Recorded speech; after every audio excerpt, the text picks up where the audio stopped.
चलिए,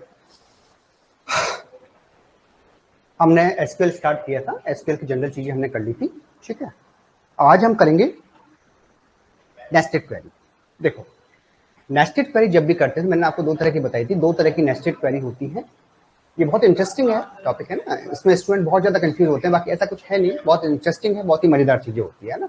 कॉन्सेप्ट समझना होता है कि किस तरीके से हम क्वेरी का आंसर फाइंड आउट करते हैं, ठीक है। क्वेरी हमको बनानी नहीं है, लेकिन क्वेरी बनी हुई आती है, हमें केवल आउटपुट निकालना होता है। लेकिन हमारा लॉजिक ये होना चाहिए कि क्वेरी बन कैसे रही है ना, उसका एनालिसिस करना हमको आना चाहिए। ये पूरा गेम है एनालिसिस करने का, और एनालिसिस करते हुए हमें रिजल्ट को फाइंड आउट करना है, ठीक है। आपको इंडस्ट्री में काम नहीं कर रहे हैं कि वहाँ क्वेरीज बना रहे हैं, ऐसी जावा के अंदर है कि जावा में कोई प्रोग्राम नहीं बनाने हैं आपको, लेकिन कोड का एनालिसिस करना होता है कि उसका आंसर कैसे आ रहा है। जो भी आप कॉन्सेप्ट पढ़ रहे हैं, जैसे आप जावा में कॉन्सेप्ट पढ़ते हैं, ठीक है, मेथड ओवरराइडिंग का है, मेथड ओवरलोडिंग का है, एक्सेप्शनल हैंडलिंग का है, ठीक है, मल्टी थ्रेडिंग का है। तो आप जैसे फॉर एग्जांपल मल्टी थ्रेडिंग आप पढ़ रहे हैं, तो मल्टी थ्रेडिंग में क्या है सर, आपका प्रोग्राम होता है, प्रोग्राम का प्रोसेस होता है, प्रोसेस के फिर थ्रेड्स होते हैं, ठीक है। तो जो आपका प्रोसेसर है वो मल्टीपल ऑफ थ्रेड्स को परमिट करता है। क्यों करता है? कि कंटेक्स्ट स्विचिंग के अंदर आपका काफी कम टाइम लगता है, यही आपका कॉन्सेप्ट है, ठीक है। अब इस कॉन्सेप्ट को मैं प्रोग्राम में, कोड में कैसे इंप्लीमेंट करूंगा, अगर मैं जावा कर रहा हूं तो, है ना। तो वो है इम्प्लीमेंटेशन। जब इम्प्लीमेंटेशन कर रहे हैं तो हम कोड में, हमें प्रोग्राम नहीं लिखना है ना। आप कोई यूनिवर्सिटी का एग्जाम दे रहे हो या डेवलपमेंट का काम कर रहे हैं, नहीं, ऐसा नहीं है। वो जो आपका मल्टी थ्रेडिंग है वो कैसे इंप्लीमेंट होके आ रहा है, उसके क्या कॉन्सेप्ट्स हैं, जब इंप्लीमेंट होके आ रहा है तो उसका फिर आंसर कैसे निकल रहा है, उसका आउटपुट कैसे निकल रहा है, ये हम सारी चीजें देखते हैं। सेम चीज यहाँ क्वेरी के अंदर, क्वेरी हमको बनानी नहीं है ना। क्वेरी बनी हुई आती है, ठीक है, हमें केवल उसका आंसर निकालना है। लेकिन आंसर तभी निकाल सकते हो जब हमें पता हो कि ये इंप्लीमेंट क्या हो रहा है, ठीक है, इसके आंसर कैसे निकाले जाएंगे। तो बेसिक आज हम क्वेरी बनाना आपको सिखाएंगे, लेकिन उसका पर्पस क्वेरी लिखना नहीं है, उसका पर्पस उसको एनालिसिस करना है कि वो क्वेरी बनेगी कैसे, है ना। तो मान लीजिए क्वेरी आ रही है और आपसे पूछा जा रहा है कि इसका आउटपुट क्या होगा, तो हम उसको समझ सकें कि ये किस तरीके से एनालिसिस होकर आपके पास आ रही है। तो दोनों चीजों में डिफरेंस है, माइनर डिफरेंस है। क्वेरी हम बनाना सिखा रहे हैं, लेकिन क्वेरी बनाने का इंटेंशन हमारा क्वेरी लिखना नहीं है, क्वेरी लिखनी नहीं है, उसको केवल एनालिसिस करना है, ठीक है। लेकिन एनालिसिस सिखाने के लिए क्वेरी लिखनी पड़ेगी एक बार, कि भी कैसे काम हो रहा है। तो ये चीज ध्यान रखना कि आप एक क्वेरी लिखने बैठ जाओ, नहीं, क्वेरी लिखनी नहीं है, केवल उसको समझना है। तो कल हमने देखा था कि सेट ऑपरेटर्स का कुछ एक ऑपरेटर थे, कंपैरिजन ऑपरेटर्स, जिसमें एनी था, ऑल था, ठीक है, एग्जिस्ट था, नॉट एग्जिस्ट था, इन था, नॉट इन था, और कई कंपैरिजन ऑपरेटर थे। लेकिन जैसे greater than equal to, less than equal to, not equal to, ये सब हमने कल मेंशन किए थे, ठीक है। लेकिन हमको आज समझाना है इन सब चीजों को। तो आज हम स्टार्ट करते हैं कंपैरिजन ऑपरेटर से, ठीक है। हमारा है अदर ऑपरेटर, जो आज हमको पढ़ने हैं। कोशिश करेंगे कि आज ही कंप्लीट हो जाए। मान लीजिए कुछ बच जाता है तो फिर हम कल लास्ट क्लास कर लेंगे। वैसे तो कोशिश यही रहेगी, अगर 2 घंटे क्लास हो गई, 2-2.5 घंटे की, तो आज होगी। अदर सेट ऑपरेटर्स, ये हमको पढ़ने थे। अदर सेट ऑपरेटर्स,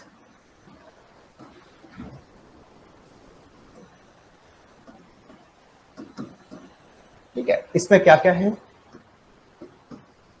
एनी,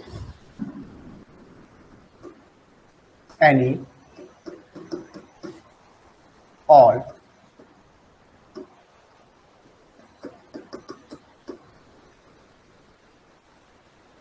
ठीक है, if, not in, not in,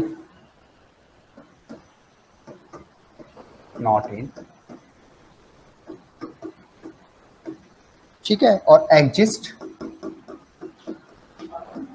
not exist, ठीक है। ये चारों चीजें हम आज करेंगे, ठीक है। और साथ में जो अदर ऑपरेटर्स हैं, कंपैरिजन ऑपरेटर्स हैं, जिसमें greater than, less than, greater than equal to, less than equal to, ये वाले जो होते हैं आपके, ठीक है, इस तरह के जो ऑपरेटर हैं, less than equal to, greater than equal to, ठीक है। और ये होता है नॉट इक्वल, ये मैंने आपको कल भी बताया था, नॉट इक्वल, ये नॉट इक्वल के साइंस, ठीक है। आप कभी भी जब इनर क्वेरीज पढ़ रहे हैं या सब क्वेरीज पढ़ रहे हैं, तो आप देखते होंगे कि बार बार इन ऑपरेटर्स का यूज आ रहा होता है। एनी है, ऑल है, नॉट इन है, एग्जिस्ट है, नॉट एग्जिस्ट है, इस तरह के जो कंपेरिजन साइन है इनका हमेशा यूज आएगा। ठीक है, अब मैंने आपको दो बताया था कि जब भी आप सब क्वेरी करेंगे, क्वेरी विद इन क्वेरी, मैं इसको बोल रहा हूं नेस्टेड क्वेरी। मैंने कहा sir nested query, nested query, nested query. ठीक है, ये दो तरह की मैंने आपको बताई थी। एक आपको बताया था इंडिपेंडेंट क्वेरी। ठीक है, नेस्टेड क्वेरी का मतलब है क्वेरी विद इन क्वेरी, सब क्वेरी कह दीजिए, है ना। तो इन आप सब क्वेरी भी इसको कह सकते हैं, नेस्टेड क्वेरी भी कह सकते हैं, दोनों एक ही चीज है। एक तो ये होती है इंडिपेंडेंट टाइप की क्वेरी, इंडिपेंडेंट, है ना, इंडिपेंडेंट क्वेरीज। जो सब क्वेरीज है नेस्टेड क्वेरीज है इंडिपेंडेंट है। दूसरी है कोरिलेटेड क्वेरीज, कोरिलेटेड क्वेरीज। ठीक है, तो अभी हम इंडिपेंडेंट क्वेरी करेंगे, उसके बाद हम कोरिलेटेड करेंगे। इंडिपेंडेंट क्वेरी में इनका कैसे यूज आएगा, क्योंकि जहां भी नेस्टेड क्वेरी होंगी वो जनरली इनके बिना पूरी होती नहीं, क्यों नहीं होती वो ही बताएंगे। अब एक नोट इस पे लिखिएगा जो बहुत ही इंपॉर्टेंट है जब हम क्वेरी को सॉल्व करेंगे, जब इसका यूज आएगा, कि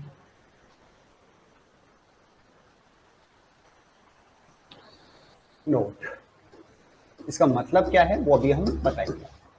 नोट है आपका compare A value,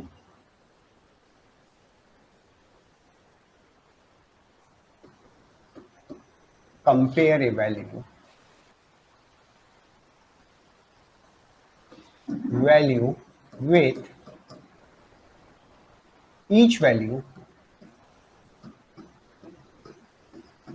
each value in a set, in a set and return true। ये सारे क्वेश्चन हो जाएंगे आपके, है ना, चाहे कैसा भी हो, वेट का हो, कैसा भी हो आपका। इफ एनी, बेसिकली क्या है, बच्चे इनसे डरते हैं, ये बड़े बड़े जो वैल्यूज दे देते हैं ना आपकी, तो वो कॉन्सेप्ट नहीं समझ पाते हैं। Any value is compare,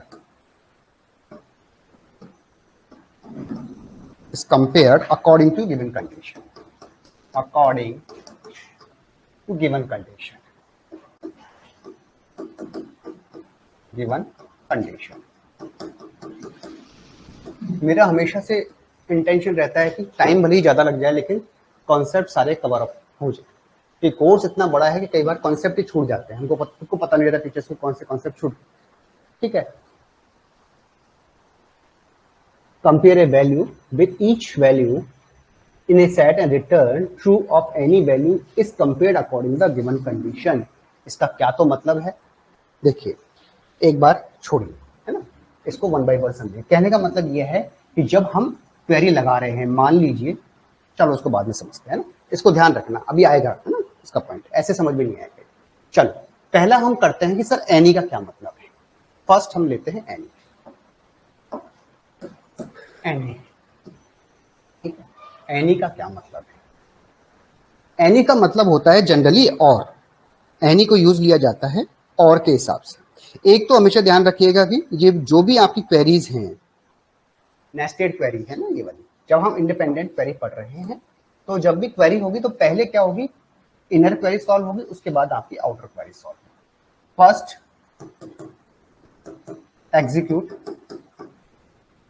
execute inner query, ठीक है, उसके बाद क्या होगी आपकी आउटर क्वेरी सॉल्व। ठीक है, पहले इनर फिर उसके बाद आउटर। अब मैं ले रहा हूं एनी का यूज, पहले तो मैं एनी की फंक्शनलिटी बता देता हूं, एनी काम कैसे करता है, फिर इसको यूज लेंगे क्वेरी के अंदर। एनी, एनी का जो बेसिक मतलब है वो है और। ठीक है, आप ये कह सकते हो और, अगर हमको यूज लेना है तो और की तरह यूज लेना। ठीक है, मान लीजिए मेरे पास है कोई कि sir x greater than any, any, ठीक है, ये आपने लिया है 10, 20 और 40 ये वैल्यूज है। ठीक है, इस पर नहीं लगाया है, तो क्या आंसर होगा आपका कि सर जो x की वैल्यू है वो या तो 10 से बड़ी हो, ठीक है, और 20 से बड़ी हो, और x की वैल्यू 40 से बड़ी हो, ठीक है।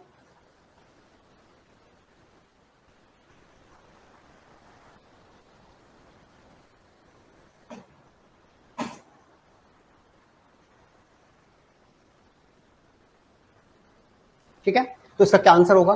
मैं आपसे कहता हूं कि सर और की तरह ऑपरेशन कर रहा है, x greater than any, value है 10, 20, 40, इस वैल्यू पर मैंने एनी लगाया है, तो आपका आंसर क्या आएगा कि सर जो x की वैल्यू है वो 10 से भी ज्यादा हो, और या 20 से ज्यादा हो, या फिर 40 से ज्यादा हो। तो क्या क्या वैल्यूज आ सकती है? तो इसका जो आंसर आएगा, आउटपुट आएगा, वो क्या होगा सर? 10 से भी ज्यादा हो सकती है, 20 से भी ज्यादा हो सकती है, या 40 से ज्यादा हो सकती है। तो आपकी वैल्यू क्या आ सकती है सर? 11 आ सकती है, 12 आ सकती है, 13 आ सकती है, 14 आ सकती है, 50 एंड सो। ठीक है, कितनी भी हो सकती है, लेकिन वो 11 से हो सकता है ये वाला हो सकता है आपके जो सेट है जिसमें आप कंपेरिजन कर रहे हैं उसमें ये वाली हो, ये वाली, मतलब 11 से स्टार्ट होते जहां तक आपका वैल्यू सेट दे रखा है वहां तक जा सकती है, मतलब 40 से ज्यादा हो सकती है, तो 40 से भी ज्यादा हो सकती है, पहली मेरी जो है 44। ठीक है, अगर मैं ये कहूं कि sir x less than any, value दे दी 10, 20 और 40, ये वाली वैल्यू दे दी है आपको, लगाइए इस पर। तो इसका मतलब क्या है कि सर x की वैल्यू है वो लेस देन 10 भी हो सकती है, और x की वैल्यू है लेस देन 20 भी हो सकती है, और x की वैल्यू लेस देन 40 भी हो सकती है। ठीक है, अब क्या होगी सर? x देन 10 भी हो सकती है, और x लेस देन 20 भी हो सकती है, और x लेस देन 40 भी हो सकती है। ठीक है, तो कौन कौन सी वैल्यू आएगी बताइए आप, कौन कौन सी वैल्यू आ सकती हैं?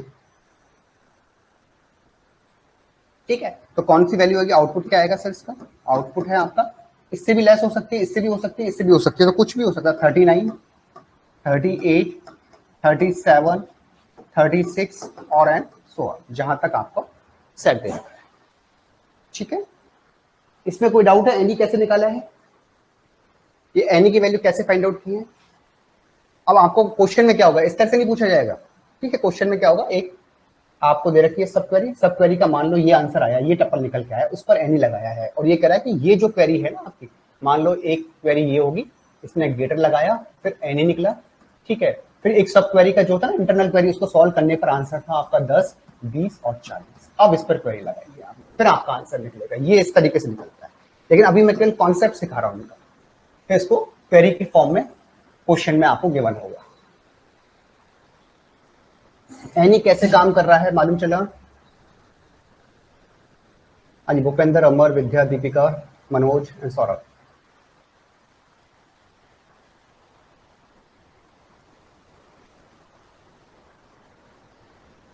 हाँ जी, अमर,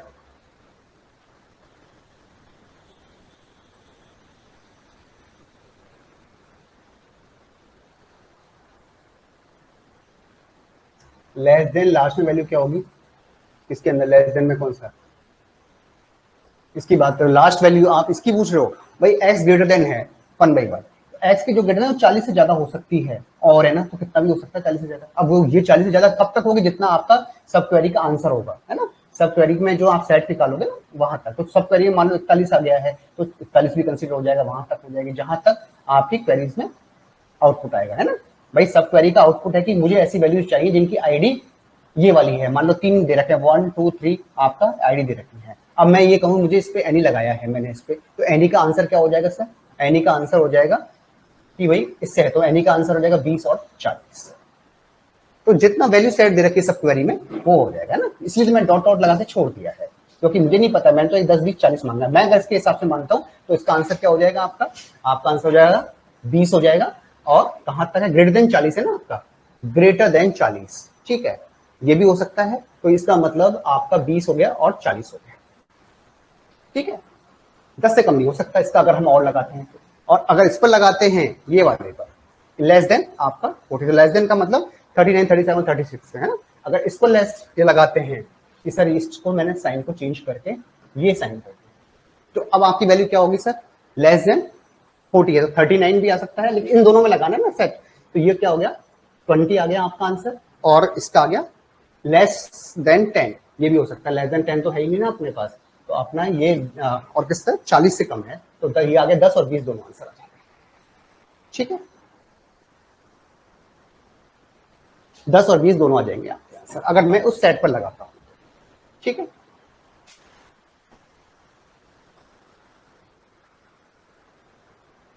हाँ जी नंबर।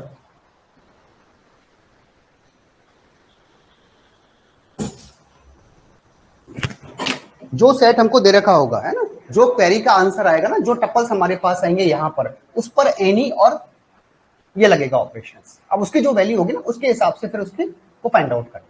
यहाँ मैंने 10 20 40 मांगी है, इसके हिसाब से मैंने कह दिया कि अगर 10 20 40 में मानता हूँ तो अगर मैं एनी एक्स की जो वैल्यू है वो ग्रेटर देन होगी तो 11 12 13 14 15 इसके आगे हम सब कुछ कर लेंगे, और अगर लेस देन होगी तो इसके आगे क्या कर लेंगे। ठीक है, अब मुझे इसकी वैल्यू भी नहीं पता है, इसकी वैल्यू क्या है, इसकी वैल्यू भी डिपेंड करेगी आपकी, भाई ग्रेटर देन है तो एक्स की वैल्यू क्या है मुझे थोड़ी पता है। मैं तो ये कह रहा हूँ ये सारी वैल्यू हो सकती है 11 12 13 14 15, कौन सी होगी मुझे पता नहीं, जब तक मुझे इसकी वैल्यू का मालूम नहीं चलेगा। मैं तो अभी इसकी वैल्यू से निकाल लिया कि भाई मैं एनी इस पर लगा रहा हूँ, ठीक है, तो ये वैल्यू हो सकती है आपकी, कोई भी हो सकती है, सॉरी, है ना। मैं ये कह रहा हूँ कि सर अगर मैंने एनी इस पर लगाया तो एनी की वैल्यू ये हो सकती है 11 12, लेकिन होगी क्या, एग्जैक्ट क्या होगी वो इस पर डिपेंड करेगी ना आपकी, कि एक्स है वो ग्रेटर देन एनी है। अगर मैं ये कहता हूँ ग्रेटर देन एनी है, ये वाला रखा है ग्रेटर देन एनी है, तो इन सबसे अगर कोई ज्यादा है किसी भी चीज में ना, जैसे आपका इससे भी ज्यादा है, इससे भी ज्यादा है, मतलब इनके बीच में अगर कोई वैल्यूज आ रही है 40 से ज्यादा है, मतलब 11 से लेके और जहां तक भी है वैल्यू इसकी, वो सारी आपकी आंसर में आ जाएगी। अब एक्स की वैल्यू मुझे पता नहीं है ना, मुझे क्या मालूम क्या है एक्स की वैल्यू। ठीक है, मैं तो इस वैल्यू को कंसीडर करके दे रहा हूँ, अगर ये 10 20 30 40 हम सेट लेते हैं तो ये सारी वैल्यूज एक्स के अंदर आ सकती है, मैं ये बताने की कोशिश कर रहा हूँ। और एनी की वैल्यू ग्रेटर है एक्स से तो एक्स ग्रेटर देन 10 और एक्स ग्रेटर देन 20 और x greater than sorry less than 40, तो इसमें कौन सी वैल्यू आ जाएगी 39 80 37 36 आ जाएगी। ठीक है, या तो ये भी आ सकती है, ये भी आ सकती है, ये भी आ सकती है। अब एक्स की क्या वैल्यू होगी उसके हिसाब से फिर ये लिखी जाएगी। ठीक है, अब आते हैं ऑल। सेकंड है ऑल। ऑल ऑल का मतलब क्या होता है, एंड। ठीक है, एंड से मतलब है सारी। ठीक है, यहां है कि ये भी हो सकती है, ये भी हो सकती है, ये भी हो सकती है, यहां तीनों से ज्यादा हो। मान लो एक्स की वैल्यू, अब मुझे नहीं पता एक्स क्या है, एक्स एक आपकी आउटर क्वेरी है, उसकी वैल्यू जो निकलेगी वो है। ठीक है, मैंने तो एक जनरल एग्जांपल लिया है कि और लगा दिया है। मान लो सब क्वेरी का आंसर आया 10 20 और 40, तो जो एक्स की वैल्यू निकलेगी ना, ठीक है, जो भी वैल्यू निकलेगी, अब ये है ऑल। ऑल का मतलब मैंने क्या बताया सर, एंड। वो इससे भी ज्यादा हो, एक्स की वैल्यू है वो 10 से भी ज्यादा हो, एंड एक्स की वैल्यू 20 से भी ज्यादा हो, एंड एक्स की वैल्यू 40 से भी ज्यादा हो, ये है। ठीक है, तो क्या होगा, सबसे ज्यादा हो तो क्या वैल्यू आएगी, जो एक्स की 40 से ज्यादा वैल्यू है वो कंसीडर की जाएंगी एक्स के अंदर। ठीक है, तो अब क्या होगा, आउटपुट क्या आएगा आपका, वहां तो और था इसलिए ये भी कंसीडर कर रहे थे, ये भी कंसीडर कर रहे थे, ये भी कंसीडर कर रहे थे, जो भी कंसीडर हो रहा है वो सब कुछ कर रहे थे, लेकिन यहाँ ये कि तीनों से ज्यादा होनी चाहिए, तो इससे भी ज्यादा हो, इससे भी, ये तीनों में ज्यादा कब होगी, जब 40 से ज्यादा हो, तभी तीनों से ज्यादा होगी। तीनों कंबाइंड ले रहे हैं, वहां कंबाइंड नहीं लेते, 1 by 1 ले रहे थे। ठीक है, तो इसकी वैल्यू क्या होगी सर, 41 42 43। अब ये कहां तक जाएगी सर, ये तहां तक जाएगी जितना एक्स की वैल्यू है ना। अगर एक्स में ये सब चीज है तो कंसीडर की जाएंगे, एक्स में नहीं है तो नहीं की जाएगी। ठीक है, लेकिन मैं बता रहा हूं अगर ये हमारे पास सेट है तो एक्स की आउटपुट क्या हो सकता है, प्रोबेबल आउटपुट ये हो सकता है, 40 से ज्यादा जो भी वैल्यू है वो आपके आउटपुट के अंदर आ जाएगी। ठीक है, अगर मैं एक्स लेस देन ऑल लगा दिया, वैल्यू रखी है 10 20 40, इसका क्या मतलब है कि जो एक्स की वैल्यू है वो लेस देन 10 से भी होनी चाहिए, एंड एक्स की वैल्यू है वो लेस देन 20 से भी होनी चाहिए, एंड एक्स की वैल्यू है वो लेस देन 40 से भी, तीनों से कम होनी चाहिए। तीनों से कम कब होगी, जब 10 से कम होगी। ठीक है, यही होगा। आउटपुट है आपका 9 8 7 6 5 4 एंड सो ऑन, कितना, जितना एक्स की वैल्यू होगी, जो क्वेरी का आउटपुट आएगा वो हमको फाइंड आउट करना। ठीक है, लेकिन वो जो आउटपुट आएगा, मैं ये प्रोबेबल वैल्यू की जो भी वैल्यू आएगी वो 10 से छोटी आएगी, यहाँ जो भी वैल्यू है वो 40 से बड़ी आएगी, उस सबको हम कंसीडर कर रहे हैं। ये कहता है आपका ऑल। ठीक है, क्लियर है सबको, ऑल में सब कुछ होगा, और में है 1 by 1 सबका कंसीडर किया जाएगा।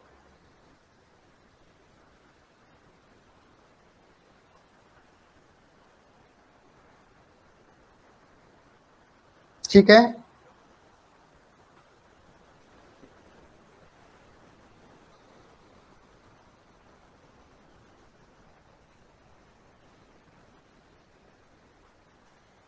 अब आ जाइए क्वेरी की तरफ। अब हम बात कर रहे हैं सर नेस्टेड क्वेरी। क्वेरी की तरफ हम जा रहे हैं, ठीक है। मान लीजिए मैंने क्या किया, एक टेबल बनाई है सप्लायर। मेरे पास एक टेबल है सप्लायर। अब आराम से समझना, ठीक है। कॉन्सेप्ट समझना है, एनालिसिस करना समझना है, कैसे ये अप्लाई हो रहे हैं, और सब क्वेरी के अंदर ही ये सब क्यों अप्लाई होते हैं, एंड, ऑल, इन वगैरह, है ना। हमेशा हो जरूरी नहीं है, मैं ये नहीं कह रहा हूँ कि हमेशा ही अप्लाई होंगे, बट 90% केसेस के अंदर सब क्वेरी के अंदर ही आपके जो कंपेरिजन ऑपरेटर्स हैं ये अप्लाई होते हैं। क्यों होते हैं वो भी बताएंगे आप। आ जाइए सप्लायर। सप्लायर है आपका सीरियल नंबर, मान लो ये है सीरियल नंबर, ठीक है। ये है आपका एस नेम, एस नेम, ठीक है। सिटी एंड टर्न आउट, ये कोई टेबल है आपकी, city and turn out.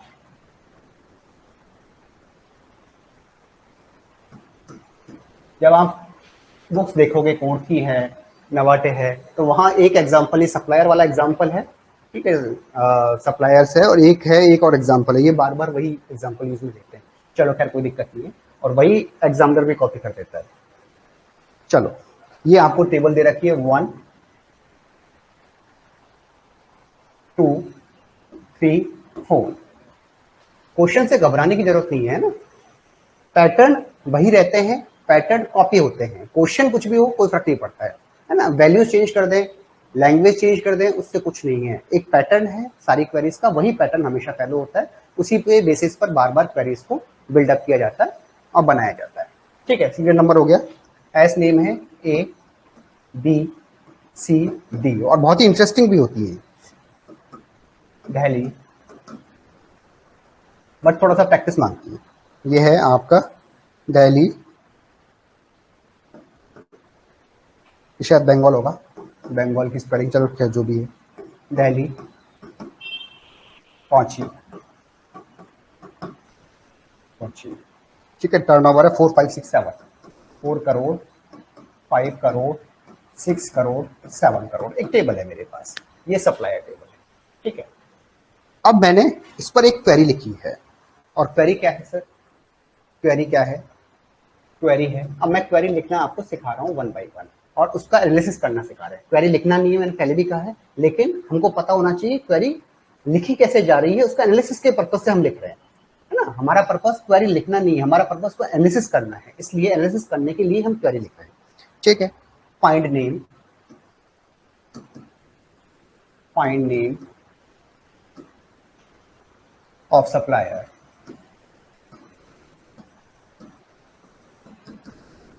name of supplier whose turnover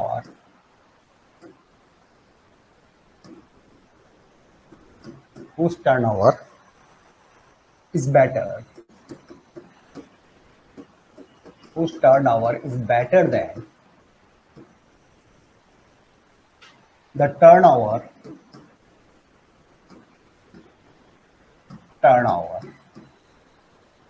of any का मतलब ही सम होता है ना।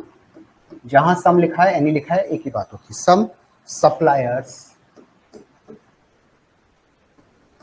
Eight Delhi, some supplier at, find the name of supplier whose turnover. अब क्वेश्चन को समझ लो, क्वेरी क्या लिखनी है आप। Find the name of supplier, उस सप्लायर का नेम चाहिए, whose turnover is better than, whose turnover is better than the turnover of any supplier at Delhi, कि जो भी दिल्ली के सप्लायर हैं उनसे ज्यादा उसका सप्लायर का नाम, जो दिल्ली से, जो दिल्ली का सप्लायर है उससे ज्यादा जो सप्लाई कर रहा है उस सप्लायर का नाम चाहिए, और यहां लगाना है एनी सप्लायर ऑफ दिल्ली, ठीक है। आ गया समझ में। अब ये टेबल है, इस टेबल पर इन्होंने क्वेरी लगाई, ठीक है। तो मैंने एक क्वेरी लगाई है, इससे जो दिल्ली से आपका है ना, ये वाला दिल्ली, ये कौन सा है, दिल्ली, दिल्ली दिल्ली है आपका 4 5 6 7, ठीक है। दिल्ली ये वाला है आपका, ये वाला दिल्ली, ये इनका जो टर्नओवर है, दिल्ली वाले का टर्नओवर इनसे ज्यादा टर्नओवर हो, ठीक है, एनी लगा रखा, ध्यान रखना है ना, वो उसके हमें एस नेम चाहिए, ये एस नेम चाहिए, ठीक है। तो अब देखिए आप, मैंने कहा सर, अब मैं क्वेरी लिख रहा हूं, मैंने कहा सर मुझे क्या चाहिए, पहले तो एस नेम चाहिए सप्लायर का, तो मैंने कहा सेलेक्ट एस नेम, ठीक है, यही करते हैं हम भाई, हमें एस नेम चाहिए तो एस का ही तो करेंगे, कॉलम वो सेलेक्ट करेंगे, फ्रॉम सप्लायर, सप्लायर टेबल है, अब एक टेबल से तो निकल नहीं सकता, मतलब एक क्वेरी सब क्वेरी लगानी पड़ेगी हमको, फ्रॉम, अब एक बार देखते जाओ है ना, फ्रॉम वेयर वेयर टर्नओवर, अब मैं सारे वेरिएशन यहां लूंगा आपके, where turnover greater than any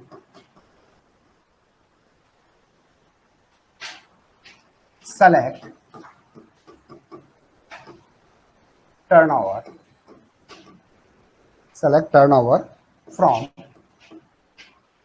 supplier, supplier where city is Delhi, जहां सिटी दिल्ली। अब देखो इसके सारे वेरिएशन लेकर हम इस चीज को समझेंगे, ठीक है। अब मेरे पास क्वेरी ये निकल के आ रही है सर, ये वाली क्वेरी, ये मैंने क्वेरी लगाई, क्वेश्चन ने क्या पूछा था, find the name of supplier whose turnover is better than the turnover of any supplier of Delhi. तो हम पहले क्या निकाल सकते हैं, ये निकाल सकते हैं कि सर जो दिल्ली के सप्लायर हैं उनका आपने टर्नओवर निकाल लिया है, ठीक है, वही तो पूछा कि उसके टर्नओवर से ज्यादा हो, वो हमको फाइंड आउट करना है, ठीक है। तो हमने पहले ये निकाल लिया कि select turnover from supplier where city is Delhi, तो इससे हमारा क्या निकल जाएगा कि वो दिल्ली के पर्सन या जिस दिल्ली के अंदर जो सप्लायर है उनका टर्नओवर निकल जाएगा, ठीक है। फिर मैंने क्या है, उनका नाम मुझे चाहिए जिनके टर्नओवर इस दिल्ली वाले टर्नओवर से ज्यादा, ठीक है। मैंने कहा है जब भी आप सब क्वेरी सॉल्व कर रहे हैं तो सबसे पहले इनर क्वेरी सॉल्व, ये इनर क्वेरी। अब इसमें कई वेरिएशन आएंगे, देखो हमारा पर्पज यहाँ क्वेरी लिखना नहीं है, हमारा पर्पज यहाँ क्वेरी लिखने के पर्पज को, लिखने का पर्पज जो है उसका एनालिसिस करना है ना। देखो सबसे पहले इनर क्वेरी सॉल्व हुई, तो इनर जब क्वेरी सॉल्व हो रही है तो मेरे पास क्या है, select turnover from supplier where city is Delhi, तो मेरे पास वो टर्नओवर आ रहा है जो दिल्ली का टर्नओवर है, मतलब 4 करोड़ और 7 करोड़, और निकाला क्या, टर्नओवर निकाला। तो बाकी टेबल से मुझे मतलब नहीं, मैंने निकाला सर, मेरे पास क्या निकल के आया, टर्नओवर वो आया आपके पास दिल्ली का 4 करोड़ और 7 करोड़, 4 करोड़ और 7 करोड़, ये निकल गया।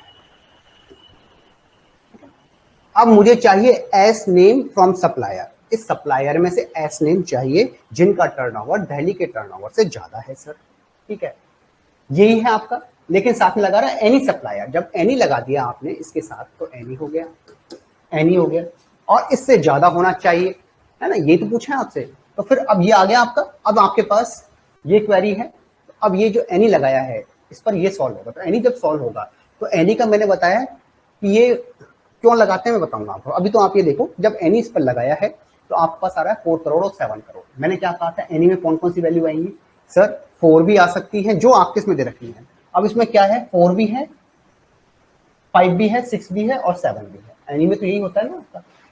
एनी में क्या था, देखो एनी में जब मैंने एनी लगाया था किसी पर भी, एनी एनी कहाँ गया, एनी था ना, आप देखो एनी, ठीक है, आपने ग्रेटर देन लगा रखे ना ये वाला, तो एनी में क्या हो रहा था, इससे भी ज्यादा हो, इससे भी ज्यादा हो, इससे भी ज्यादा हो, मतलब 11 12 13 14 15। अब यहाँ क्या है सर, एनी लगाया तो 4 करोड़ से भी ज्यादा हो, 4 करोड़ से ज्यादा हो, मतलब 5 6 7, ये सारी वैल्यू आ जाएंगी आपकी, 5 6 7 5 जो इसके अंदर अवेलेबल हो इस टेबल में, तो 4 करोड़ से ज्यादा भी आ जाएगी, 5 6 ये 4 करोड़ से ज्यादा है, ठीक है, और 7 करोड़ भी 4 करोड़ से ज्यादा है आपका, और 7 करोड़ से ज्यादा कोई वैल्यू नहीं तो वो भी आ जाती है इसमें, तो 5 6 और 7 यही वैल्यू आएगी ना एनी की।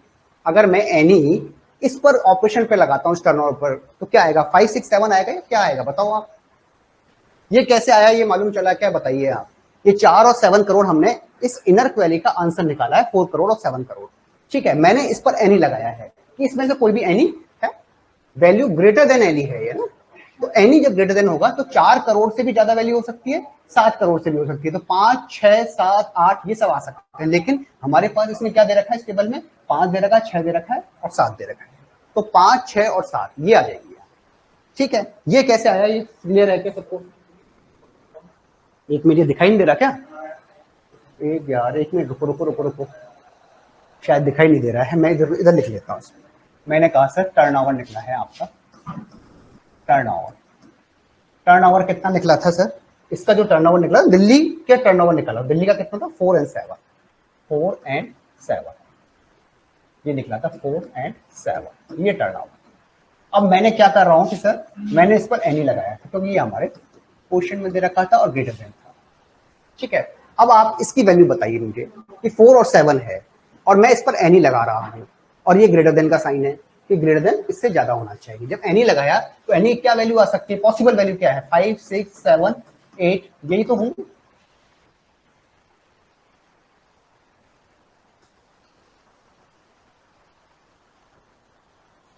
ठीक है, यही तो वैल्यू होंगी ना आपकी। अब आपको टेबल में देखनी है कि भाई वैल्यू कौन कौन सी ले, जो 4 से भी ज्यादा बड़ी हो और 7 से भी बड़ी हो। तो 4 से ज्यादा बड़ी है 5, 6, 7 ये वाली वैल्यू आ गई, 5, 6, 7। ठीक है, अब आ गया 5, 6, 7, 5, 6 और 7 ये आपकी वैल्यूज निकल गया है। तो ये इनर क्वेरी हमारी पूरी सॉल्व हो गई है। अब आउटर क्वेरी क्या करेगी सर, हमें उसके नेम चाहिए जो इससे बड़े थे ना, इस पर एनी लगाने के बाद। अब इनके जो नाम हैं वो हमें फाइंड आउट कर लेने हैं। इनके नाम क्या है? 5, 6, 7 के B C D, B C और डी, ये लो। अब ये आउटर क्वेरी भी सॉल्व हो गई। इनर क्वेरी का रिजल्ट आया था इस एनी के बाद कि सर ये 5, 6 है। अब इनका मुझे भाई, अब आपकी इनर क्वेरी कहां तक थी? ये पूरी इनर क्वेरी का रिजल्ट था। ठीक है, अब इनर क्वेरी का रिजल्ट आएगा 5, 6, 7 इनका मुझे आईडी नेम चाहिए था, ऐसे बी सी डी, ये बी सी डी निकल गया।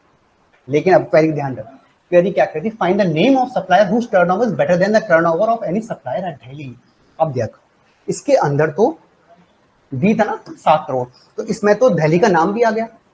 मैं कह रहा हूं कि जो दिल्ली से ज्यादा हो, जो दिल्ली में नहीं हो दिल्ली से ज्यादा हो। ध्यान रखना, इस क्वेरी का मतलब वाला निकल रहा है। इस क्वेरी का मतलब ये निकल रहा है सर कि इसमें बी है, ये तो दिल्ली के अंदर नहीं है और दिल्ली से ज्यादा इसका टर्नओवर है। ये दिल्ली में नहीं है, इससे ज्यादा टर्नओवर है, लेकिन ये तो दिल्ली में आ गया ना, वापस वापस काउंट हो गया। और क्वेरी क्या थी आपकी? क्वेरी थी जो सप्लायर दिल्ली से हैं उनसे ज्यादा टर्नओवर वाला एस नेम चाहिए, तो दिल्ली तो वापस इंक्लूड हो गया इस क्वेरी के अंदर। इसका मतलब ये क्वेरी में कहीं ना कहीं तो आपकी फॉल्ट आ रही है। फॉल्ट कहाँ आ रही है? फॉल्ट ये आ रही है सर कि जो दिल्ली में नहीं है वो भी हमको इसके अंदर मेंशन करना होता है। तो हमने कहा सर इस क्वेरी का एक वेरिएशन मैंने निकाल दिया कि सर वेरिएशन ये है कि जो सिटी है वो नॉट इक्वल टू दिल्ली भी होना चाहिए आपका, नॉट इक्वल टू दिल्ली। ठीक है, एंड टर्नओवर जो है आपका, एंड टर्नओवर आपका इससे ज्यादा होना चाहिए। ये दो कंडीशन है। अब आपका ये क्वेरी राइट आंसर देगी। ठीक है, अब जो सिटी है वो दिल्ली नहीं होनी चाहिए और ये टर्नओवर एनी से ज्यादा। जब टर्नओवर एनी से ज्यादा है जब तो ये निकल गया। अब आप कह रहे हो दिल्ली नहीं होनी चाहिए, हमें तो वो फाइंड आउट करने थे ना। तो जब ये दिल्ली नहीं होगी तो ये आपका आंसर हो जाएगा बी और सी। उस केस में आपका आंसर निकल जाएगा बी और सी, ये आंसर आपका आ जाएगा।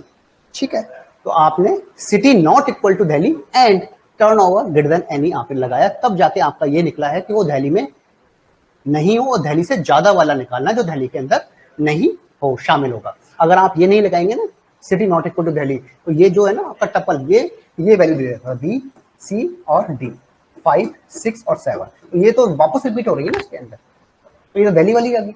हमें जो दिल्ली में नहीं है, दिल्ली से ज्यादा टर्नओवर वाली जो वो फाइंड आउट करनी, तो ये नहीं आएगा। तो उस केस में आपको ये लगाना पड़ेगा कि city not equal to Delhi and turnover greater than of any. ठीक है, तब जाके आपका इस क्वेरी का आंसर फाइंड आउट हो गया रहेगा। ठीक है,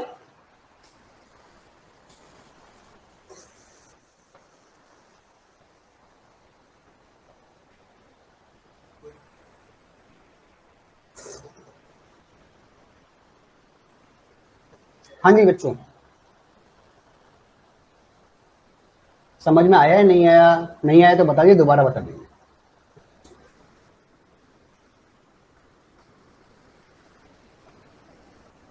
हम जो भी क्वेरी लिख रहे हैं वो एनालिसिस करने के लिए लिख रहे हैं।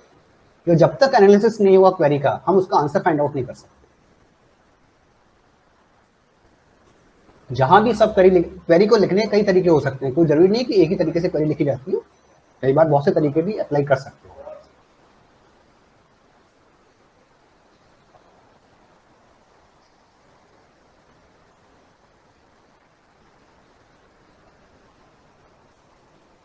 ये समझ में आया या नहीं आया बताएं।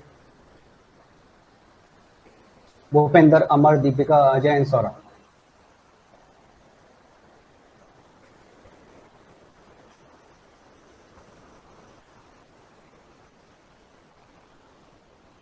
हाँ जी बताएं। अरे बताओ तो सही, समझ में आया नहीं आया। ठीक है, बोला तो करो। हाँ जी अमर।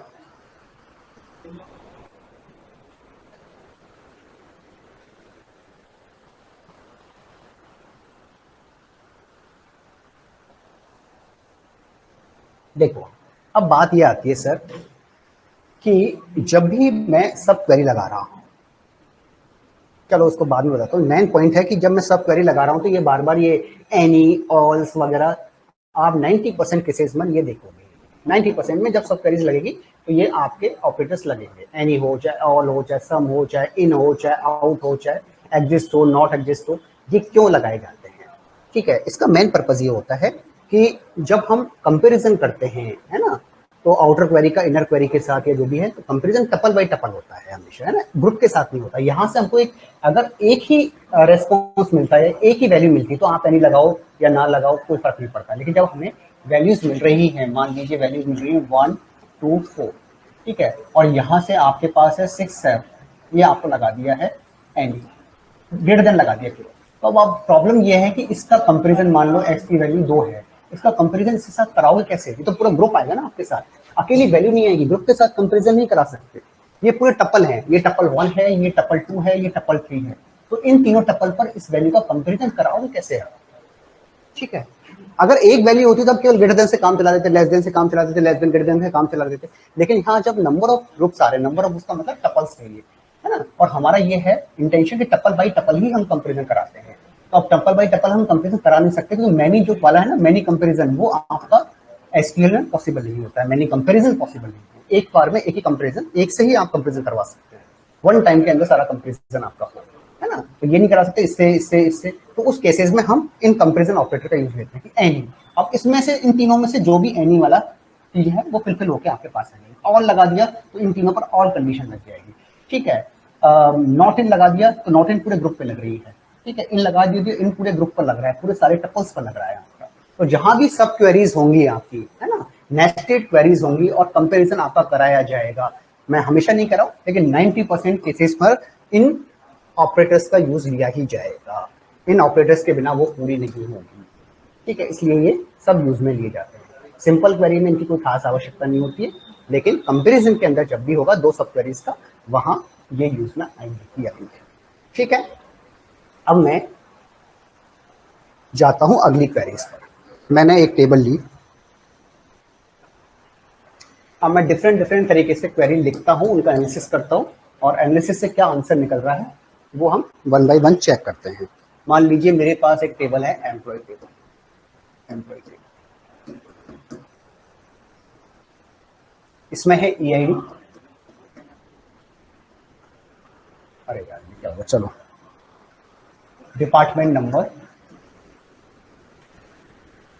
सैलरी, सैलरी, ठीक है।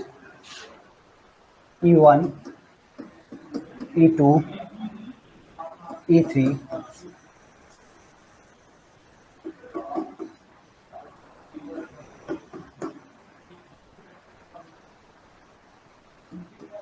5 3 5 3 4, ठीक है। सैलरी दे रखी है 50K, 50K, 20K, 30K, 40K और 60K। ये आपको एक टेबल दे रखी है और आपसे पूछा गया है, क्वेश्चन है आपका, क्वेश्चन है आपका, हाँ ये वाला दिख रहा है, चलो, retrieve retrieve the value of retrieve EID, sorry, EID, who gets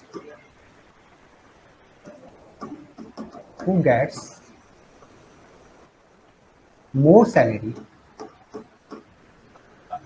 than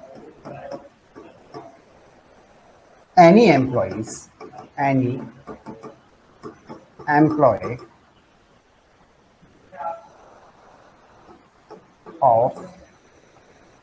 department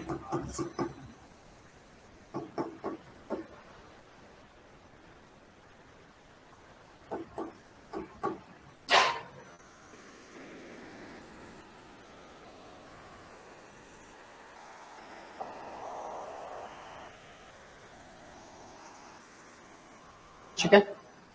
तो आपके पास क्वेश्चन क्या है सर? क्वेश्चन है retrieve EID who gets more salary than any employee of department 5। ठीक है, टेबल आपको ये दे रखी है, ये पूरी टेबल है आपके पास, और आपसे है रिट्रीव EID आपको रिट्रीव करना है, who gets more salary than any employee of the department 5। ठीक है, टेबल एक ही है आपके पास। ठीक, एम्प्लॉय ऑफ डिपार्टमेंट 5 से ज्यादा सैलरी हो, more salary than any employee, any लगा रखा है, तो इस डिपार्टमेंट 5 से ज्यादा सैलरी वाले आपको EID में आप निकालना है। ठीक है, क्वेश्चन समझ में आ गया? अब देखो आप, अब मैं इसको 2-3 तरीके से लिखूंगा। इसमें क्वेरी ऑप्टिमाइजेशन वाला हिसाब किताब नहीं होता है ना। जब आप एसक्यूएल को लिखते हैं तो उसमें कोई दिक्कत नहीं आती, बट जब आप रिलेशनल अलजेब्रा में क्वेरी लिखते हो, एक क्वेरी को लिखने के कई तरीके हो सकते हैं, ठीक है, जो सेम आंसर आपको प्रोवाइड कर सकते हैं। तो एसक्यूएल में आप कैसे भी लिखें उससे कोई फर्क नहीं पड़ता है, जानकारी के लिए बता देता हूँ, लेकिन जब रिलेशनल अलजेब्रा में लिखते हैं तो वहाँ क्वेरी ऐसी लिखी जाती है जो मोर एफिशिएंट हो, जो क्वेरी ऑप्टिमाइज हो, कम से कम टाइम में एग्जीक्यूट आपके होते सामने आ जाए। ठीक है, क्वेरी ऑप्टिमाइजेशन वैसे आपका टॉपिक है, आप उसको बाहर क्वेश्चन कभी बना नहीं क्वेरी ऑप्टिमाइजेशन से, 2011, 13, 14, 15 कभी देखा हो आपने? नहीं बनाया है, बट फिर भी अगर टाइम होगा तो मैं देख लूंगा उसको, ज़्यादा टफ नहीं है, ऐसा कुछ है नहीं आपका, है ना। तो वो ये बताता है कि आपको जब क्वेरी ऑप्टिमाइज होके आती है तो हमें उस तरह से क्वेरी लिखना है। आंसर तो आपका 2 तरीके से, मतलब एक रिलेशनल अलजेब्रा को 3 तरीके से आप लिख दीजिए, आंसर सेम आएगा, है ना। लेकिन हमें वो क्वेरी चूज करनी पड़ती है जो कम से कम टाइम में एग्जीक्यूट हो जाए। अब इसका हम पता कैसे करेंगे? तो उनके कुछ रूल हैं, ट्रांसफॉर्मेशन रूल है ना, उस रूल के बेसिस पर हम ये मालूम करते हैं। लेकिन एसक्यूएल में ऐसा कोई सिस्टम नहीं है ना क्वेरी ऑप्टिमाइजेशन का। आप कैसे भी क्वेरी लिख लीजिए, अगर आंसर सेम आ रहा है तो फिर ठीक है। अब ये मुझे निकालना है, तो ये हम कैसे निकालेंगे सर? मैंने कहा सर एक क्वेरी मैंने देखिए इस तरीके से, यह सेलेक्ट, अब क्या निकालना है? EID नहीं निकालना, select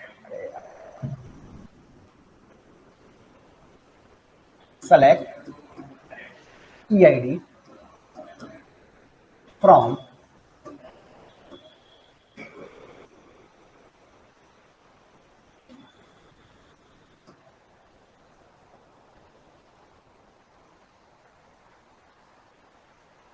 एम्प्लॉय। ठीक है, ये है रिट्रीव EID, कौन सी टेबल है? एम्प्लॉय टेबल, इसमें से मुझे ये नाम चाहिए। वेयर, अब मुझे क्या करना है? जो डिपार्टमेंट 5 से ज्यादा, क्या है sir? Employee of the department 5, जिसकी सैलरी जो 5 वाले हैं सैलरी उनसे ज्यादा होनी चाहिए। तो वेयर मैंने क्वेरी बनाई department number not equal to 5, अगर नहीं लिखोगे तो 5 वाला भी इंक्लूड हो सकता है उसमें, ध्यान रखना। एंड कैसे होगा ये मैंने अभी बताया था आपको, and salary greater than any, है ना। अब आपने सब क्वेरी लगा दी अंदर, अब आपने इंटरनली सब क्वेरी लगा दी, तो आपके पास आ गया सेलेक्ट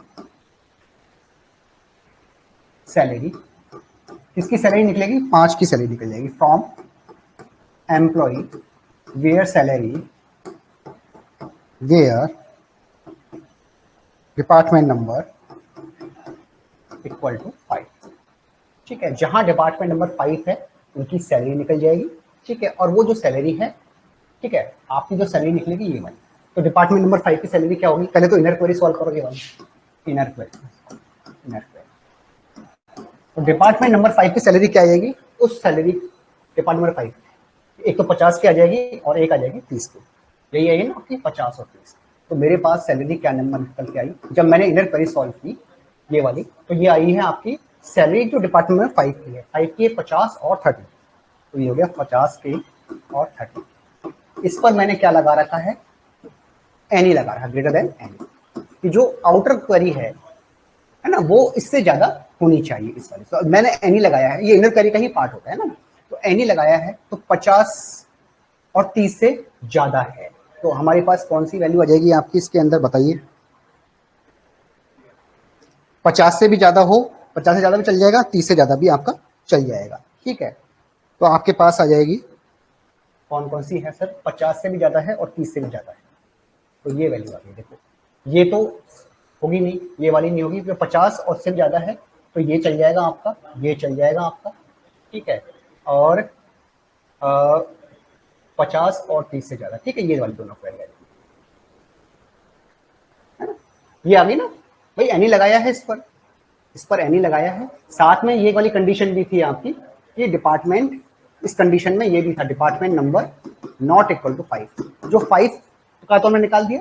अब जो हम कंपैरिजन कर रहे हैं वो 5 डिपार्टमेंट नहीं है, उनकी कंपैरिजन कर रहे हैं, है ना, उस पर एनी लग रहा है, तो ये एनी है वो क्या होगा, जो 30 से भी आपकी ज्यादा सैलरी हो और 50 से ज्यादा हो, मतलब 30, 40, 50, 60, है ना, ये सब वैल्यूज उसमें आ जाएंगी, लेकिन वो दिल्ली में नहीं होना चाहिए।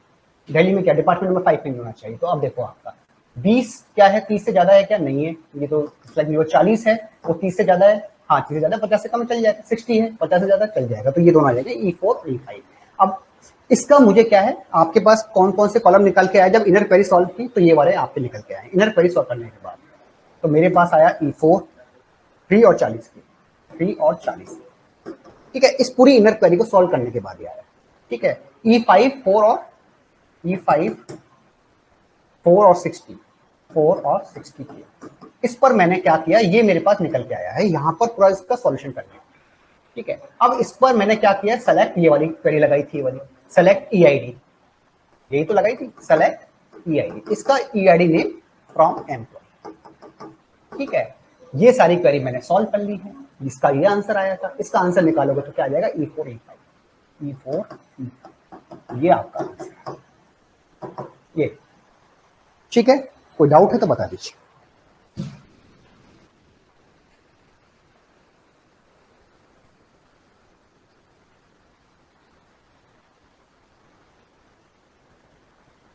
हाँ 40 से 60, 60 का है इसके अंदर, हाँ 40 से 60 आ गया ना भाई, E4 E5 आ गया ना, जब हमने एनी लगा दिया इस पे, तो उसके बाद क्या आंसर आया एनी के बाद, इनर क्वेरी का तो 50 और 30 आया था, जब मैंने इस पर आपका सैलरी और नॉट दिल्ली लगाया है, तो आपके पास क्या आया, 40 और 60 ही तो आएगा, ये 40 और 60 ही तो है, शायद दिखाई नहीं दे रहा, ये बोर्ड का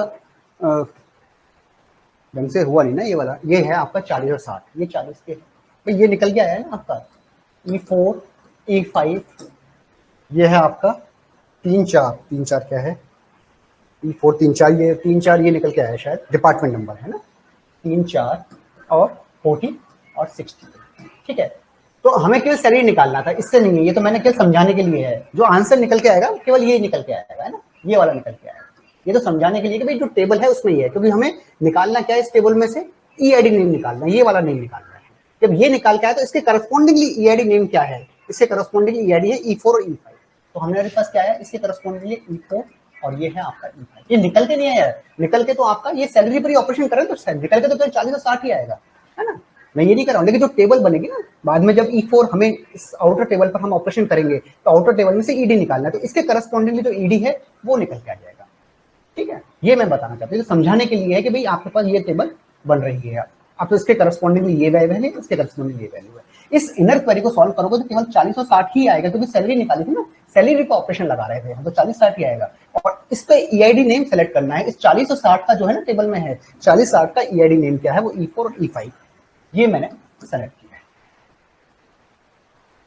ठीक है भाई। कुछ कॉमन सेंस भी तो लगाया करो, तो समझाने के लिए है,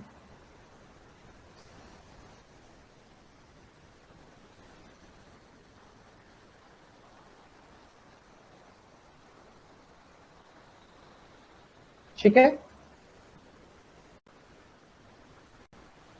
क्लियर है।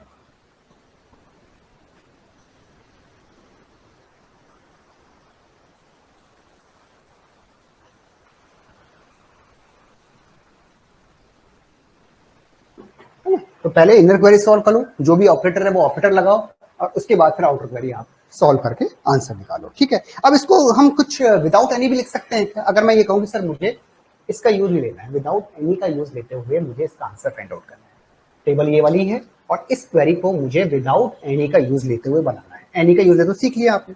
अब इस क्वेरी को मैं इस तरह से लिख सकता हूँ सर, मैंने कहा सर मैं इस क्वेरी को कुछ डिफरेंट तरीके से लिखना चाहता हूँ जिसका आंसर आपका सेम ही है, तो मैंने ये लिखा, आंसर दोनों का सेम ही आएगा, सेलेक्ट EID। मैं फिर कह रहा हूं आपको कोई लिखना नहीं है क्वेरी, लेकिन समझने के लिए मैं ये सब चीज बता रहा हूं। जब तक आप उसका इम्प्लीमेंटेशन नहीं सीखोगे कि भाई हो कैसे रहा है, किस तरह से क्वेरी बन रही है, किस तरह से उसका आउटपुट आ रहा है, तब तक आप क्वेश्चन सॉल्व नहीं कर पाओगे। क्वेश्चन में क्वेरीज गिवन होती है आपके, select EID from employee where, अब मैं विदाउट एनी इसी क्वेरी को लिख रहा हूं, where department number greater than 5 and salary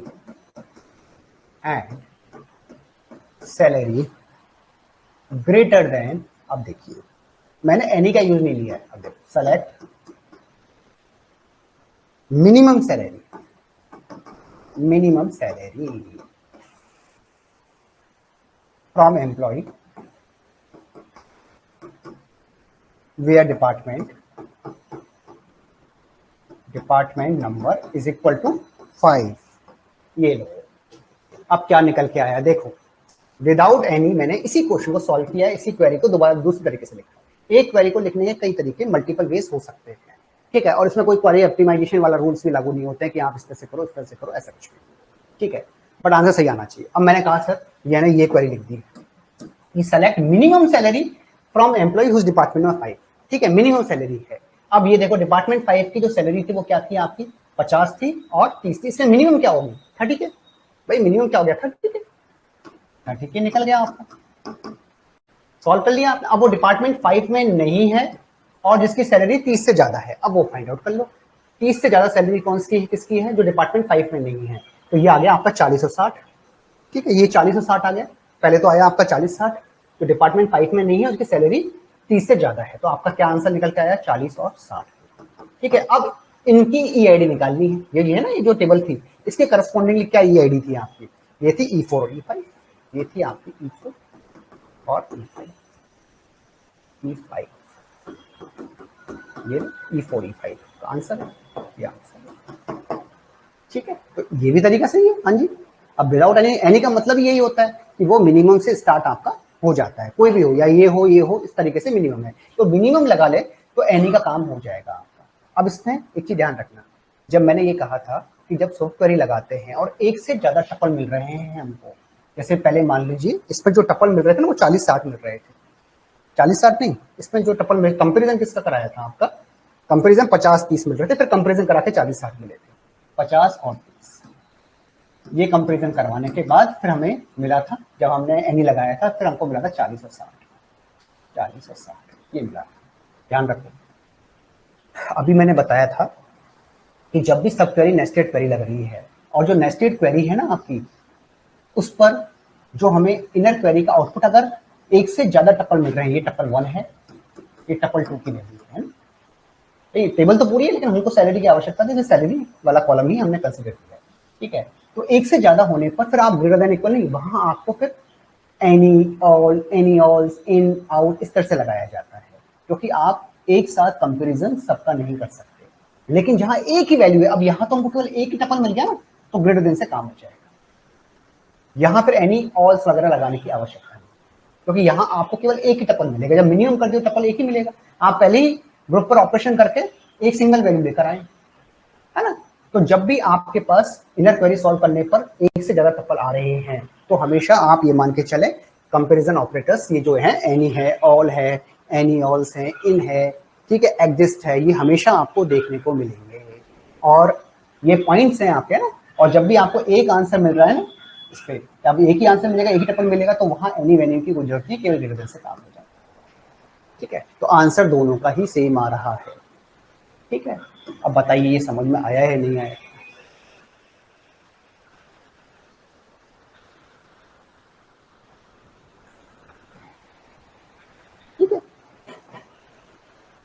तो मैंने ये कहा कि सर जहां हमको इन दे रखा है, ठीक है, वहां हम क्या कर रहे हैं, इसी क्वेरी को दूसरे तरीके से लिख सकते हैं। हमने ये कहा है कि अगर मुझे एनी लगाना है या फिर एनी यूज में ले रहे हैं, कि मैं कहीं पर भी एनी यूज में ले रहा हूं, तो इसी क्वेरी को मैं क्या यूज में ले सकता हूं, सब क्वेरीज के अंदर मिनिमम लगा के भी यूज में ले सकता हूं, मिनिमम, ठीक है। तब भी आपका आंसर एक जैसा है, या तो एनी के साथ यूज ले लो या इंटरनली मिनिमम लगा के यूज ले लो, ठीक है। अब मिनिमम किस पे लगेगा, जिसका भाई सैलरी पे बात हो रही है, सैलरी पे लगेगा आपका मिनिमम, है ना। जिस भी क्वेश्चन में जो भी दे रखा है आपको, जिस एट्रीब्यूट पर आप ऑपरेशन करना चाहते हैं उस पर लग जाएगा, ठीक है। अब हम आते हैं सर, एनी ऑपरेशन हमारे कंप्लीट हो चुके हैं, ठीक है, एनी ऑपरेशन आपका कंप्लीट हो। अब आते हैं ऑल की तरफ कि सर ऑल कैसे काम करता है। तो दोनों को अगर हम दोनों तरीके से क्वेरी को सॉल्व करेंगे तो आंसर आपका सेम आएगा। इसको इस तरीके से लिखा जा सकता है, इस तरह से लिखा जा सकता है, ठीक है। तो एक हमारा एक एप्टीट्यूड डेवलप हो गया कि मिनिमम दे रखा है, एनी दे रखा है, तो हम ये देख सकते हैं एनी है तो कैलकुलेशन लंबी हो रही तो कोई बात नहीं, हम उसी पर मिनिमम लगा के हम कर सकते हैं, या फिर एनी का मतलब ये मिनिमम है आपका, है ना। तो आप ये भी कर सकते हैं, एनी में कंफ्यूज हो तो आप मिनिमम उस कॉलम पे लगा के आंसर निकालिए, मिनिमम कौन सा है उस पर आप फिर ग्रेटर देन लगा दें, एनी का मतलब आपका मिनिमम है, ठीक है। ये वाला आपका क्लियर हो जाता है। दूसरा है ऑल। अब ऑल लगाते हैं, टेबल में वही रहने देता हूं, टेबल बार बार नहीं बनाएंगे, उसी टेबल पर ऑपरेशन करेंगे। क्वेश्चन है retrieve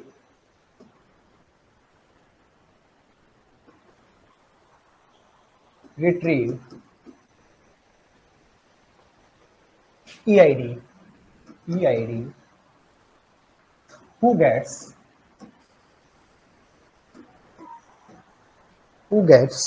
more salary,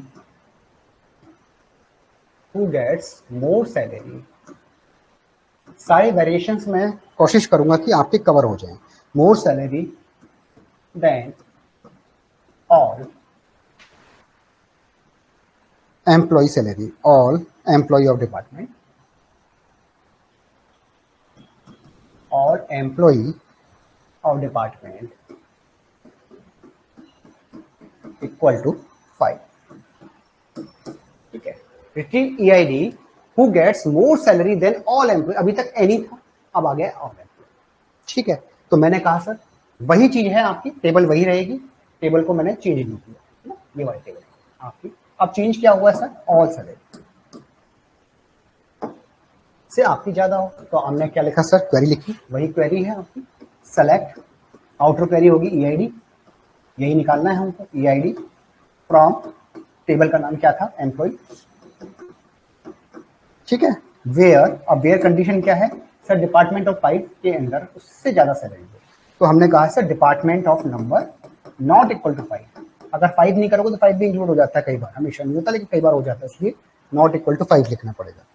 and salary greater than all, अब था एनी, अब हो गया ऑल, इसके अंदर मैंने लिख दिया inner query, select salary from employee where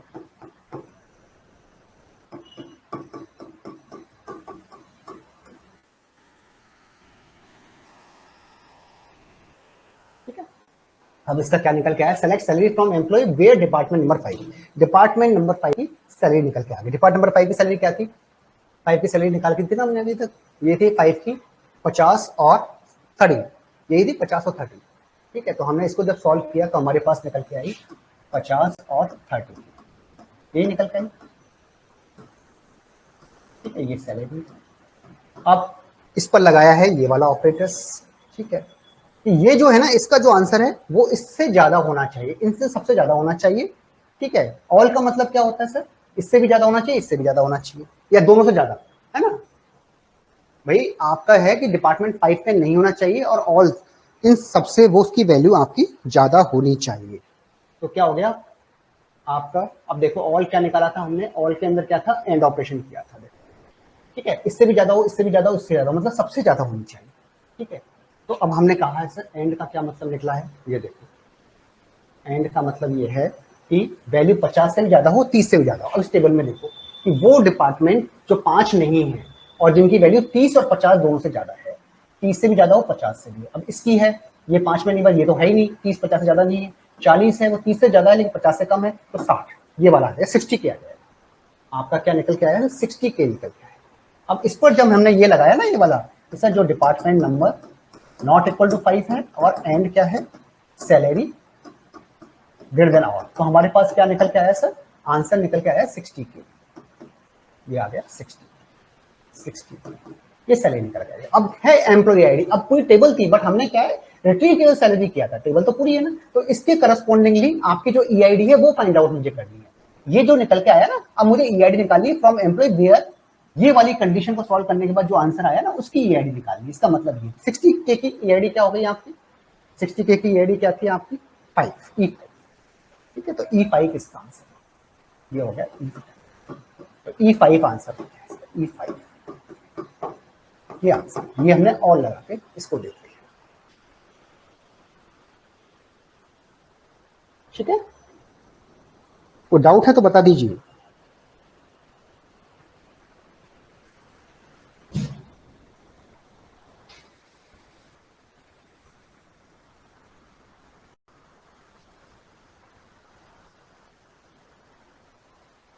बच्चे बहुत डरते हैं इन क्वेरीज वगैरह से, बाकी ऐसा कुछ है नहीं है ना, थोड़ा सा एनालिसिस करना आना चाहिए और प्रैक्टिस मांगता है।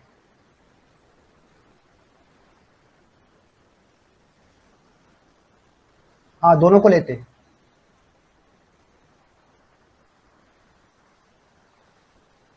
दोनों को ही कंसीडर करते हैं, ठीक है। क्योंकि नाम तो अलग अलग हो सकते हैं ना, 60 के 2 टाइम से, बट उनके नाम जो एम्प्लॉइज हैं वो तो अलग अलग हो सकते हैं, एक एम्प्लॉय की 2 सैलरी तो हो सकती है ना। फाइनल आंसर जो होगा, अगर उसमें फाइनल जो आंसर होता उसमें हम फिर डिस्टिंक्ट वैल्यू लेते हैं, है ना। भाई आप ये कहना चाहते हो कि अगर 60 के है तो अभी तो आपका फाइनल आंसर आया नहीं ना, तो यहाँ तो 60 के हो सकता है। जैसे मान लो 60 के है, इनर क्वेरी में तो आप जो भी सॉल्व होके आ रहा है वो आओ, क्योंकि इनका भाई इनके एम्प्लॉय तो अलग अलग हो सकते हैं, E4 है E3 है मान लो, अगर आपने यहीं पर डिस्टिंक्ट लगा दिया तो फिर एक वैल्यू वैसे खत्म हो गई ना। हाँ अगर यहाँ पर डिस्टिंक्ट होता, ये दोनों E4 होते तो 1 टाइम लिखने की आवश्यकता पड़ती, उसको 2 टाइम लिखनी जरूरत, क्योंकि पूरी टेबल पर आपका डिस्टेंस लग रहा है ना। अब ये पूरी टेबल नहीं आ रही है आपके पास, तो केवल एक कॉलम निकल के आ रहा है, तो आपको नहीं पता क्या मैटर है, ठीक है। मैटर जब है फाइनल जो क्वेरी निकलेगी ना, उसमें अगर कोई आपके पास आ रहा है और आपको केवल डिस्टिंक्ट चाहिए तो आप डिस्टिंक्ट लगा दीजिए, तब एक बार लिखा जाएगा। नहीं तो जब अलग अलग है तो फिर लिखने की क्या है, तो पूरा लिखना है, ठीक है। क्योंकि यहाँ तो वैसे भी अलग अलग है आपका, ठीक है। E5 अलग है, अगर E60 होता और हो सकता है यहाँ E3 हो, एक दो आदमी की एक सैलरी तो हो ही सकती है ना, और हमें तो ईआईडी निकालना है, तो हमें अगर पहले डिस्टिंक्ट लगा देंगे तो एक ही वैल्यू निकल आएगी ना हमारे पास, E3 की वैल्यू नहीं निकल के आएगी, तो सारे ईआईडी कहाँ निकल के आए हमारे पास, ठीक है। तो इनर क्वेरी में हम डिस्टिंक्ट लगा रहे हैं ना, जो फाइनल जो क्वेरी निकल के आ रही है उसमें अगर एक से ज्यादा है, आपको एक ही रिपीट हो रहा है तब आप डिस्टिंक्ट लगा सकते हैं, ठीक है। अदरवाइज नहीं तो वैल्यूज चेंज हो जाएंगी सारी। बात समझ में आई है नहीं आई है मेरी, भाई आपको ईआईडी निकालना है, मान लो ईआईडी निकालना है, इस पर आपने ऑपरेशन लगा दिया, मैं ये मान के चल रहा हूँ 60 के 2 बार आ गया, 60 के आ गया और एक 60 के लिए आ गया, ये था आपका E1 का, मान लो सपोज E1 का, और ये E4 का, ये था, है ना। अभी तक आपने ये निकाला था तो ये निकल के आ गया। अब मैं ये कह रहा हूँ कि अगर आप ये, मैं समझ, आपकी प्रॉब्लम ये है कि सर इसको 2 बार लिखना है, 1 बार लिखना है इनर क्वेरी वाले को, भाई अगर आप इसको मान लो एक बार लिखते 60 के लिखते तो पूरा ईआईडी मतलब 60 के निकालते, इस वाले को लिखते या इस वाले को लिखते तो केवल एक ही चीज तो निकल के आती है आपके पास, E1 निकल के आता तो सारी ईआईडी नेम थोड़ी निकल के आते, फिर तो आपके E4 है वो आपका कैंसिल आउट हो जाता, ये तो अलग अलग नेम है ना, सेम नेम थोड़ी है, यहाँ वैल्यू सेम है ना।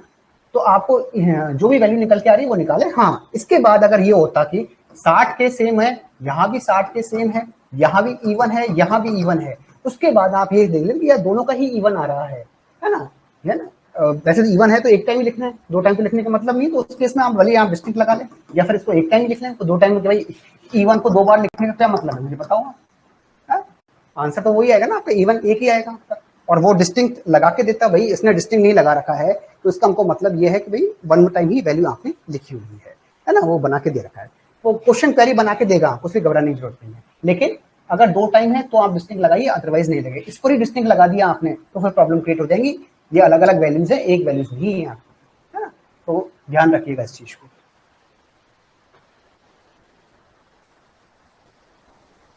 यस, बिल्कुल राइट, है ना। इसको दूसरी तरह से लिख सकते हैं, जब हम ऑल लिख रहे हैं तो ऑल ना लिख के अगर आप मैक्स सैलरी कर दोगे तो मैक्स सैलरी का मतलब ही ऑल होता है। इसको डिफरेंट तरीके से लिखा जा सकता है। कैसे? सर इसी को सेकंड वे में लिख रहे हैं सर, सेकंड वे में सर मैं ऑल का यूज लेना नहीं चाहता, मैं कुछ अलग तरीके से लिखना चाहता हूं, तो आप लिख लीजिए इसको। सेम चीज है आपका विदाउट, जैसे विदाउट एनी लिखा था तो यहां विदाउट ऑल लिख दीजिए। विदाउट ऑल आपने क्वेरी लिखी sir, select EID from employee, from employee where department number not equal to 5, ठीक है, एंड सैलरी, एंड सैलरी यही तो हमको निकालना था, एंड सैलरी ग्रेटर है। अब मुझे ऑल का यूज नहीं ले रहे हैं मैं, है ना। इस ऑल की जगह मैंने कहा सर मैं मैक्सिमम यूज ले लेता हूँ। हाँ ले लो आप, मैक्स सैलरी कर लो, मैक्स का मतलब वही होता है, आप मैक्स सैलरी जब आप लगाओगे तो उसका मतलब ऑल से ही है। Max salary from employee where department, where department number is equal to 5, ठीक है। तो आपने जब मैक्सिमम सैलरी निकाली, अब मैक्सिमम सैलरी में तो एक ही टपल आएगा ना, तो एक टपल में हमको ऑल एन लगाने की जरूरत नहीं है, हम ग्रेटर देन से काम चला देंगे। तो सर मैक्सिमम सैलरी कितनी आई इसकी? अब देखो मैक्सिमम सैलरी कितनी थी आपकी, इसमें से 60 के आ गई, और 60 के आया है आपका आंसर। कहाँ गया यार, ये किसका आंसर क्या है? सैलरी 60 की आई थी आपकी, ठीक है। इस पर आपने एक ऑपरेशन लगाया कि 5 में नहीं है और सैलरी 60 से ज्यादा है, तो ये 5 में भी नहीं है आपका, है ना, 5 में थोड़ी था ये 60 वाला। तो इसके करस्पॉन्डिंगली आपकी क्या आ रही थी, इसकी क्या आ रही थी वैल्यू, देखो ये 60 वाला है, 5 पे थोड़ी है, डिपार्टमेंट नंबर 5 के अंदर 60 वाला डिपार्टमेंट 4 में E5 है, E5 इसका आंसर हो गया, इसके करस्पॉन्डिंगली E5 इसका आंसर, E5 इसका आंसर, ये लो E5 इसका आंसर, ये लो। तो हमने विदाउट ऑल भी इस तरीके से लिख सकते हैं, यस लिख सकते हैं। तो हमारे पास क्या कंफ्यूजन निकल के आया सर, ऑल लगा दो या फिर ऐसा करो मैक्स वैल्यू में लगा दो, इसका तो भी आपका आंसर सेम है, ठीक है। ऑल ऐसे ही बिहेव करेगा जैसे मैक्स वैल्यू बिहेव कर रही है किसी भी चीज को। क्लियर है सबको?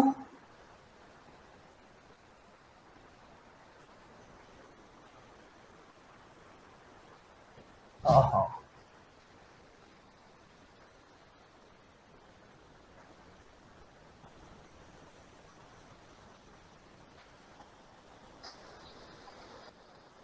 ठीक है। अब आते हैं हम इनकी तरफ।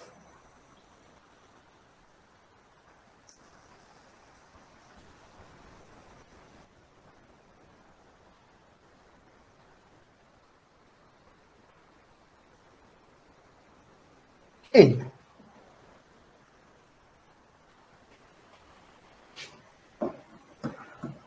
थर्ड है इन क्या है सर,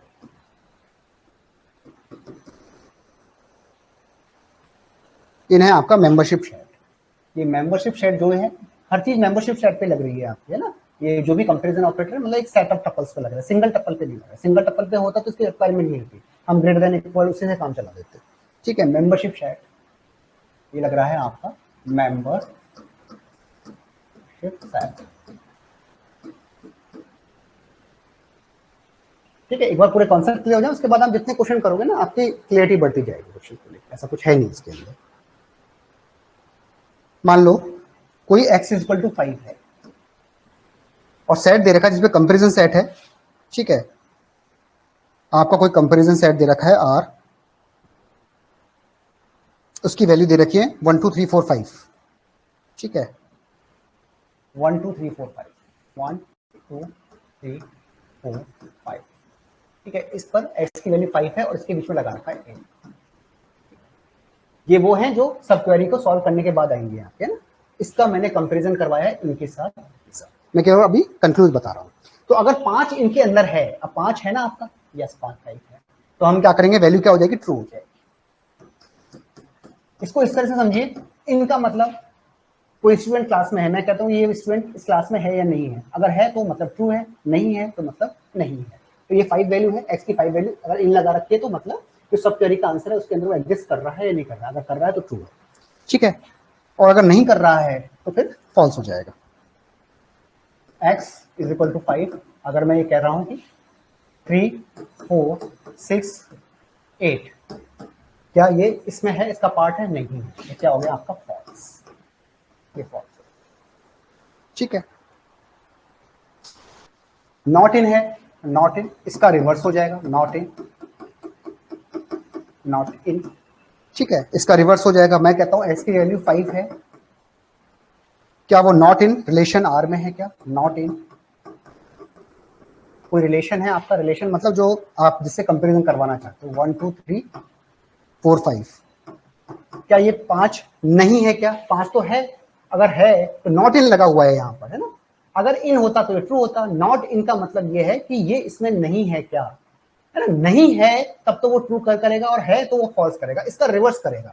अगर ये देखो इसमें ट्रू हो रहा था, इसमें 5 अवेलेबल है, एग्जिस्ट कर रहा है, लेकिन ये कह रहा है नॉट इन, अगर नॉट इन नहीं होता ये 5 तब तो ये ट्रू करता, अदरवाइज ये फॉल्स करेगा, उल्टा करेगा, इसका इनका उल्टा करेगा, रिवर्स करेगा, ठीक है। अगर मैं कहता हूं कि x is equal to 5, not in लगा रखा है आपने, नॉट इन, तो क्या होगा सर, 1 2 6 7 8, ये कंपैरिजन रिलेशन है आपका, तो इस पर करना है तो क्या हो जाएगा, ये इसमें ये नहीं है, नहीं है इसका मतलब ट्रू, ठीक है। Not in behaves just opposite of in, ठीक है बच्चों।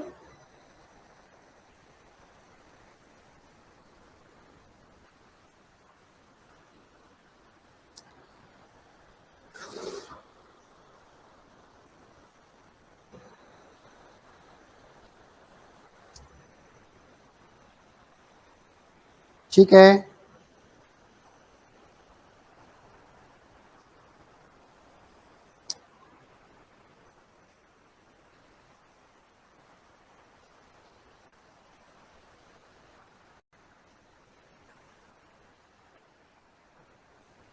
अब कोई भी रिलेशन होगा उसका हमें कंपैरिजन करवाना है। चलिए, अब मैं इन तीनों का ऐसा करता हूं, कोई एग्जाम्पल देखते हैं आपको।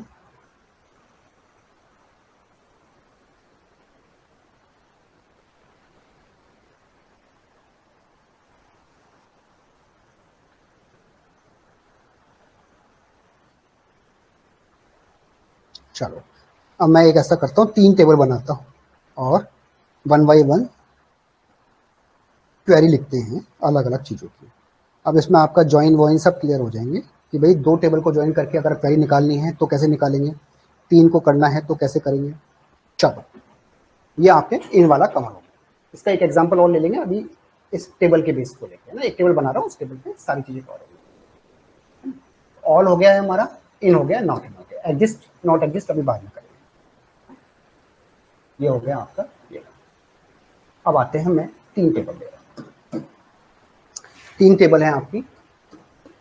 अब इन 3 टेबल को लिखकर हम अभी तक क्या कर रहे थे कि भाई सब क्वेरी लगा रहे थे, लेकिन एक ही टेबल से सब क्वेरी लगा रहे थे, है ना। एक रिलेशन था, उसी रिलेशन पे हम वर्कआउट कर रहे थे। अब है कि भाई हमें जो इन्फॉर्मेशन लेनी है वो 2 टेबल से लेनी है या 3 टेबल से लेनी है। वहां तो रिलेशनल अलजेब्रा में तो ज्वाइन का यूज में लेते थे, ठीक है, लेकिन यहाँ जब टेबल ज्वाइन करेंगे, है ना, तो किस तरीके से करेंगे, क्वेरी के अंदर क्वेरी लिखने में कैसे ज्वाइन करेंगे, है ना।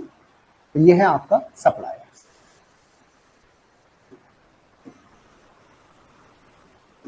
सप्लायर, ये टेबल दे रखी है, सप्लायर में आपके हैं S I D, S name.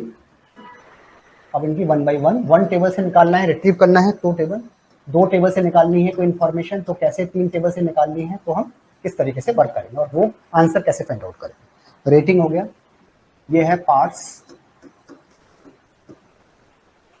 P I D, P name, colour, ठीक है, कैटलॉग, ये कॉमन एग्जांपल है जो हर बुक में मिल जाते हैं आपको, catalogue, S I D, P I D, ठीक है, और कॉस्ट, ठीक है। अब इन दोनों की प्राइमरी की दे रखी है कि सर इसकी प्राइमरी की ये है, इन दोनों की इसकी प्राइमरी की। ये हमें 3 टेबल दे रखी है, 3 रिलेशन है, एक रिलेशन, दूसरा रिलेशन, तीसरा रिलेशन। टेबल नहीं दे रखी, टेबल मैं बना रहा हूं अपने हिसाब से, है ना। मैंने कहा सर मैंने सप्लायर की टेबल बनाई, सप्लायर, ये दिखाई नहीं देगा शायद, यहां लिख देता हूं मैं, सप्लायर, इसकी मैंने एक टेबल बनाई सप्लायर, ठीक है।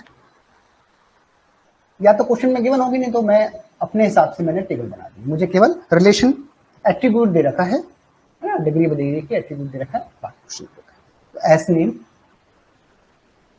एस नेम और रेटिंग। अब मेरा पर्पस क्या है कि सर एक टेबल से निकाला था, 2 टेबल से निकालना हो, 3 टेबल से निकालना हो, तो हम किस तरीके से टेबल ज्वाइन करेंगे और ज्वाइन करने के बाद उसका जो आंसर निकलेगा वो किस तरह से फाइंड आउट होकर आएगा, है ना। ये है S1, S2, S3। मैं फिर कह रहा हूं हमें कुछ क्वेरी लिखनी नहीं है ना, सब क्वेरी लिखी हुई आती है, हमें तो केवल आंसर निकालना होता है, लेकिन एनालिसिस करने के लिए क्वेरी लिखना पड़ता है कि भाई क्वेरी काम कैसे कर रही है। इसका नाम दे दिया मैंने, कुछ भी नाम दे दो, यही नाम दे चलो। अब है डेटा कुछ भी हो सकता है, उससे कोई फर्क नहीं पड़ता है। मुकेश, प्रिया, पूजा और आलोक, ठीक है। रेटिंग क्या है, 8 9 8 9 9 9 9, ये रेटिंग। तो ये सप्लायर की टेबल है ना, ये टेबल नंबर 1, टेबल नंबर या 1, या रिलेशन नंबर 1 भी है, ये दूसरी टेबल है कैटलॉग। सेकंड टेबल है आपकी कैटलॉग, इसमें है SID, PID,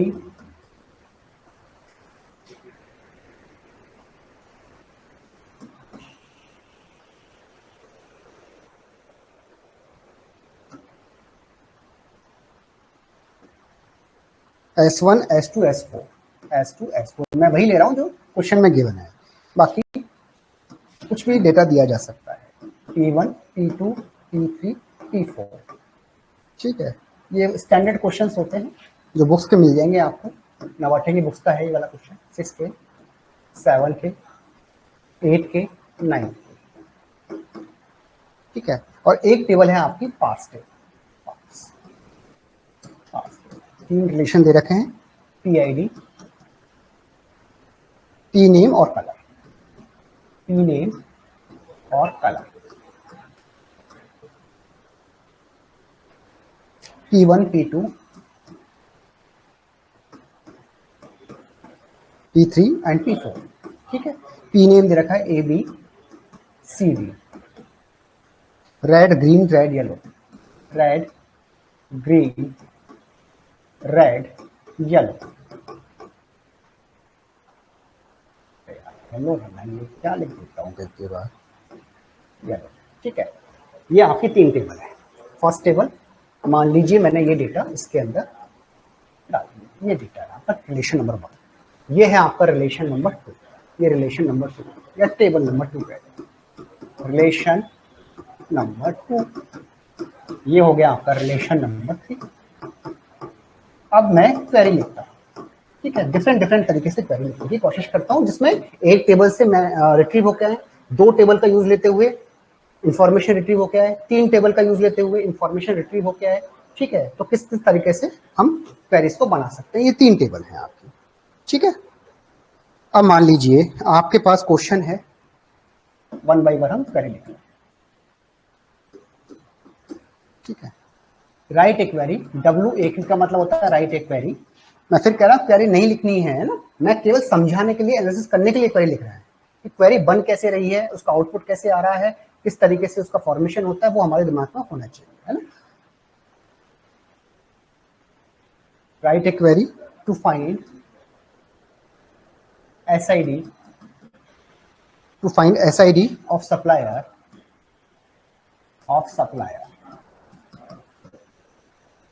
SID of supplier whose rating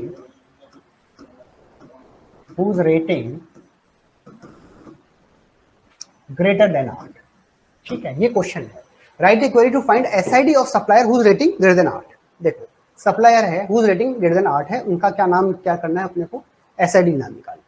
इसमें कितनी टेबल से काम हो जाएगा अपना, भाई वो पूछ रहा है कि रेटिंग जिसकी 8 है उसकी एसआईडी निकालनी है सप्लायर्स की, एसआईडी ऑफ सप्लायर, तो इसमें तो एक टेबल से ही काम हो जाएगा।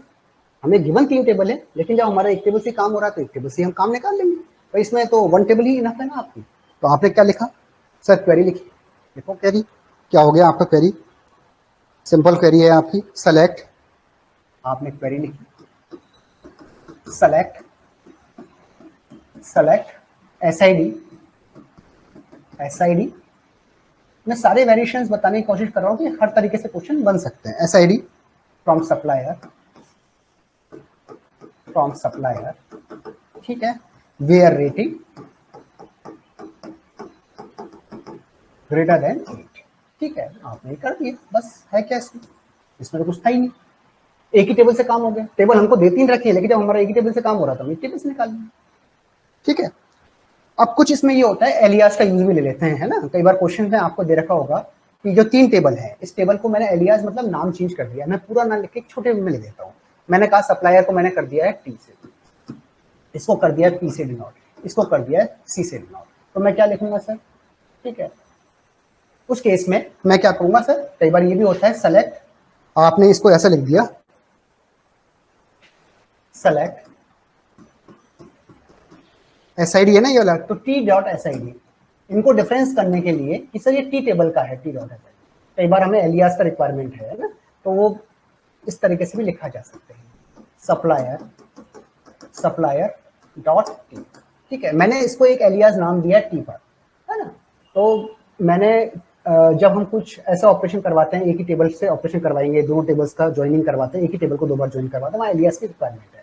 तो वहाँ ये अलग टेबल नहीं है, इस टेबल का मतलब ये है कि मैंने सप्लायर टेबल का नाम दिया है टी, और टी का ये एट्रीब्यूट मैं सेलेक्ट कर रहा हूँ। तो कई बार ऐसे भी लिखा आ सकता है ना, टी डॉट्स टी इसका लगाना, तो उसका समझ जाना चाहिए कि अलग टेबल को उन्होंने एक शॉर्ट नाम भी दे दिया, एक एलियास नाम भी दे दिया है, उस तरीके से मैंने डॉट लगा दिया सप्लायर टी, है ना। तो या तो ऐसे लिख लीजिए या ऐसे लिख लीजिए, आप अपने हिसाब से नाम दे सकते हैं।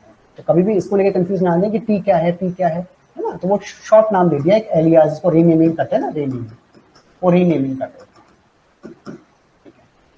रीनेमिंग वाला सेक्शन है। तो आप कैसे भी निकाल सकते हैं, केवल ये बता दिया, कई बार स्टूडेंट्स को लेकर कंफ्यूज हो जाते हैं। टेबल का नाम वही रहेगा।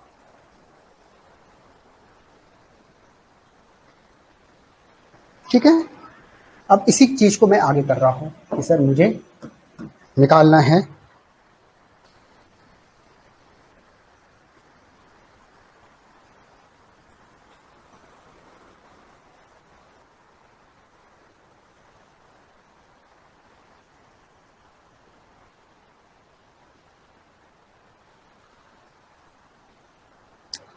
अब हम चाहते हैं कि 2 टेबल से लिख लिया आपका,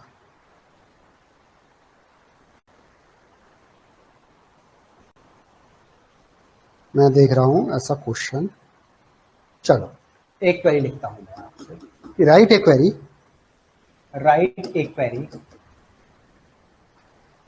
to find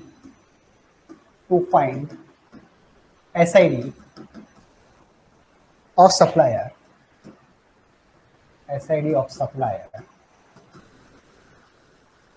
who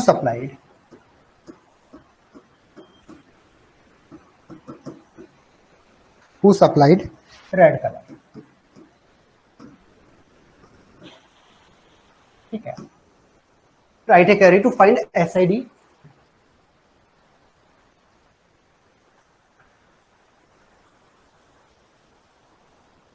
supplier, find SID of supplier who supplied red colour. अब देखिए, ठीक है, क्वेश्चन क्या है, क्वेरी क्या है, write a query to find SID of supplier who supplied red colour, ठीक है। हमें एसआईडी का सप्लायर तो चाहिए, कहाँ है क्वेरीज भाई, एसआईडी ऑफ सप्लायर चाहिए हमें, ये तो सप्लायर का तो एसआईडी चाहिए जो क्या कर रहा है, रेड कलर को सप्लाई कर रहा हूँ, सप्लाई रेड कलर। अब रेड कलर इसमें है क्या कहीं पर, तो एक टेबल से तो हमारी क्वेरी नहीं निकल सकती। रेड कलर कहाँ पर है सर, रेड कलर तो है पार्ट्स के अंदर सर, और एसआईडी ऑफ सप्लायर चाहिए, ठीक है। अब एक चीज ध्यान रखना, ये चीज निकलेगी 2 टेबल से, लेकिन 2 टेबल का मतलब ये है कि 2 टेबल को ज्वाइन करने के लिए कोई ना कोई एट्रीब्यूट कॉमन होना चाहिए, ठीक है, मैंने आपको बताया था कि भाई अगर आप सारे जैसे आप रिलेशन अलजेब्रा में करते तो सारे कॉमन फॉर्म यूज ले लेते, लेकिन यहाँ केवल एक से भी काम चल जाएगा ना, एक भी अगर एट्रीब्यूट कॉमन है तो आपका काम हो जाएगा। अब देखो क्या मैं इन दोनों कैटलॉग और इस टेबल को इस वाली सप्लायर और इस पार्ट को, भाई कलर तो पार्ट में ही है, डेफिनेटली पार्ट वाला टेबल तो हमारा यूज में आ जाएगा, लेकिन जो एसआईडी है वो कैटलॉग वाले के अंदर भी है और सप्लायर वाले के अंदर भी है ना, सप्लायर वाले के अंदर भी, और हमें निकालनी है एसआईडी। ठीक है, तो हम कौन कौन से टेबल को ज्वाइन करें, भाई मैंने कहा ज्वाइन करने के लिए कोई ना कोई एट्रीब्यूट सेम होना चाहिए। अब मैं अगर सप्लायर और पार्ट को ज्वाइन करता हूं तो कौन सी कोई कॉमन होता है कि एसआईडी सेम, एस नेम और रेटिंग, यहाँ क्या है पीआईडी पी नेम और कलर्स, कुछ चेंज अपना कोई एट्रीब्यूट सेम नहीं है, तो मैं इस टेबल को ज्वाइन कर ही नहीं सकता ना। फिर मेरा ज्वाइन क्या होगा, मेरा एसआईडी यहाँ से भी निकल सकता है, हाँ यहाँ से निकल सकता है, तो मैंने क्या किया इन दोनों टेबल को ज्वाइन कर लिया, इन दोनों टेबल से मेरा एसआईडी नाम निकल जाएगा जिसका रेड कलर है आपका। ठीक है, तो दो टेबल की ज्वाइनिंग से या दो टेबल की हेल्प से मेरे पास ये निकल के आया है। अब मैंने क्या किया सर, मैंने इस पर क्वेरी लिख दी है कि select C dot S I D. C dot S I D का क्या मतलब है, ये जो एस आई डी है ना, मैंने आपको बताया था कि ये नेमिंग एलियाज है उस टेबल को बताने के लिए। भाई एस आई डी यहां पर भी है, देखो एस आई डी कैटलॉग का भी है, एस आई डी सप्लायर का भी है, तो मैं एस आई डी किसका यूज ले रहा हूं, तो मैंने उसको एक शॉर्ट में इस टेबल का नाम सी रख दिया है ना, इस टेबल का नाम मान लो टी रख दिया है, इस टेबल का नाम पी रख दिया है शॉर्ट फॉर्म के अंदर। मैं पूरा टेबल का नाम ना लिख के उसको शॉर्ट में लिख देता हूँ, इसको हम बोलते हैं नेमिंग एलियास बोल देते हैं, रीनेमिंग बोल देते हैं। तो ये जो एसआईडी में यूज ले रहा हूँ किस टेबल का ले रहा हूँ, कैटलॉग टेबल का, इसलिए मैंने सी डॉट्स लगा दिया। तो C dot, T dot, P dot, उसका मतलब है उस टेबल का एक छोटा नाम दे दिया हमने, पूरा टेबल का नाम ना लिख के उसको शॉर्ट फॉर्म में लिख दिया है, बस इतना सा मतलब है। ठीक है, फ्रॉम,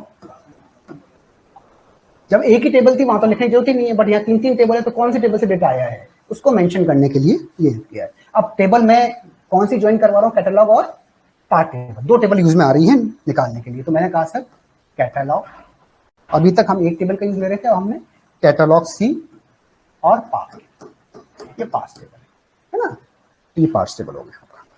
वेयर, अब बात आती है वेयर, कंडीशन कहाँ लगेगी सर, कंडीशन लगेगी जब भी ज्वाइन होगा तो आपकी इक्वल कंडीशन, जहां जो एट्रीब्यूट कॉमन है ना आपके वो इक्वल होने चाहिए। ज्वाइनिंग में ये तो होता था आपका इक्वी ज्वाइनिंग के अंदर, P I D equal to P I D है, पी आई डी मतलब कैटलॉग का P I D equal to P I D, ये कॉमन है। ठीक है, एंड कंडीशन क्या है, रेड कलर होना चाहिए, पी जो कलर है वो रेड होना चाहिए, क्वेश्चन में डिमांड किया गया हमसे कि रेड कलर होना चाहिए। ये लो आपकी क्वेरी बन गई। ठीक है, तो पहले तो हमें निकालना है जो इक्वल वैल्यू हो और जिनका कलर रेड हो, उसकी एसआईडी निकाल लेनी है। ठीक है, अब आपने देख लो उसके अंदर कि रेड कलर कहाँ है आपका, एक तो रेड कलर यहाँ है, एक रेड कलर आपका यहाँ है। ठीक है, अब पीआईडी दोनों की इक्वल कौन कौन सी है सर, एक आपकी पीआईडी क्या है, एक तो P1 यहाँ है आपका और एक ये P3 है, एक P3 यहाँ है। ठीक है, इसकी एसआईडी निकालनी है, तो एसआईडी क्या हो गई आपकी, फाइनली एसआईडी क्या निकल के आ गई, S1 और S2, S1 और S2, ये आपका आंसर निकल गया। अब ये जो डेटा निकाला है S1 S2 है ना, इसका क्या आया आंसर, आंसर है एसआईडी कितना निकल के आया, S1 और S2, ये आंसर है। ठीक है, ये कितनी टेबल में से निकला है, दो टेबल में से। Two relations are required, relations are required. ठीक है, क्लियर है सबको, ये कैसे बनी है। भाई एक टेबल से हम ये पूरी इंफॉर्मेशन नहीं निकाल सकते थे ना, दो टेबल लगी है हमारी। ठीक है, दो टेबल कौन सी लगेगी, भाई दो टेबल को जब हम निकालेंगे ज्वाइन करना पड़ेगा। ज्वाइन करने की कंडीशन क्या थी, कोई तो कॉमन एट्रीब्यूट होना चाहिए तभी तो हम ज्वाइन कर सकते हैं। तो हमने क्या है, पीआईडी कॉमन था, कैटलॉग और उसके अंदर था, तो उससे हमने एसआईडी को फाइंड आउट कर लिया है। ठीक है, ये कंडीशन हमने लगा दी थी, ये कलर हमको मांगा था, पीआईडी ये वाली कंडीशन है। ठीक है, अब इन दोनों टेबल से हम निकाल रहे हैं, और क्या निकाल रहे हैं, एसआईडी, एसआईडी क्या है, S1। ठीक है, कैटलॉग के अंदर सप्लायर की सारी इंफॉर्मेशन है, ये इस तरह की टेबल बनी हुई है ना, इसका ईआर डायग्राम बना हुआ है, तो ये इस तरह की टेबल है आपकी, ये कुछ इस तरह की टेबल है आपकी। आपका एक था एट्रीब्यूट्स, ये इनका बीच में रिलेशन है, कैटलॉग पे सारी इंफॉर्मेशन है इनकी, इसकी भी इंफॉर्मेशन है, इन दोनों के बीच में रिलेशन। ये तो है आपका क्या था, सप्लायर, ये सप्लायर है, ये आपका पार्ट्स है और ये आपका कैटलॉग है, ये कैटलॉग है। ठीक है, अगर हम इसका ईआर डायग्राम दें तो इससे का क्या कनेक्शन हो रहा है, कैसे रिलेट हो रहा है, कौन सा सप्लायर कौन सा पार्ट कर रहा है, इसकी सारी इंफॉर्मेशन रिलेट कर रहा है इस कैटलॉग से। तो कैटलॉग के पास इसकी भी इंफॉर्मेशन, इसकी भी ऐसे सारी इंफॉर्मेशन यहाँ पर मैनेज हो रही है। तो कहने का मतलब ये है, ये एक ईआर डायग्राम है, 3 तरह की टेबल इसमें बनी हुई है। ठीक है, तो हम इस तरीके से इनको ज्वाइन करके हमारी जो इंफॉर्मेशन है, डिजायर इंफॉर्मेशन है, वो फाइंड आउट कर सकते हैं। देखिए यहाँ 2 टेबल से निकल के आ रही है, सिंगल टेबल से ये पॉसिबल नहीं है। हाँ, yes, P colour is equal to red. भाई ये तो निकालना था ना, सप्लाई रेड कलर, तो रेड कलर के इक्वल होना चाहिए, तो पी कलर, पी मतलब कलर कहां पर था, पार्ट्स में तो था कलर आपका, तो P colour is equal to red होना चाहिए, और ये आईडी इक्वल होनी चाहिए P1 और P3। इसकी एस आई डी हमको फाइंड आउट करनी है, तो S1 S2 इसका आंसर होगा, ये इसका आंसर है। ठीक है, तो ये P colour is equal to red है।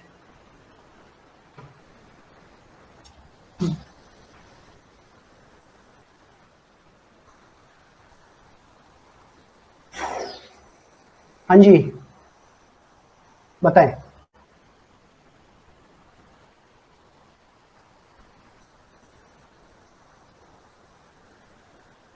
अब चलिए एक क्वेरी और लिखते हैं जिसमें मैं 3 टेबल का यूज लेता हूं, इन तीनों टेबल का।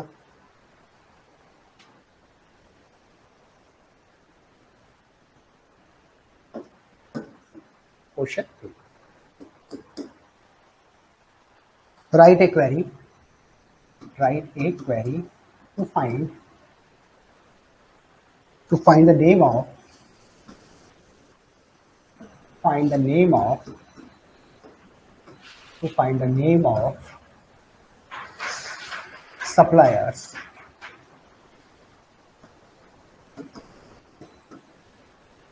who supplied red color parts, who supplied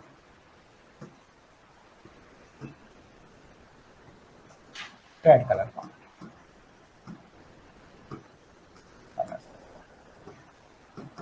who supplied red color part। ठीक है, बताइए। अब है क्वेश्चन, क्वेरी है, देखो समझो क्वेरी को, write a query to find the name of supplier.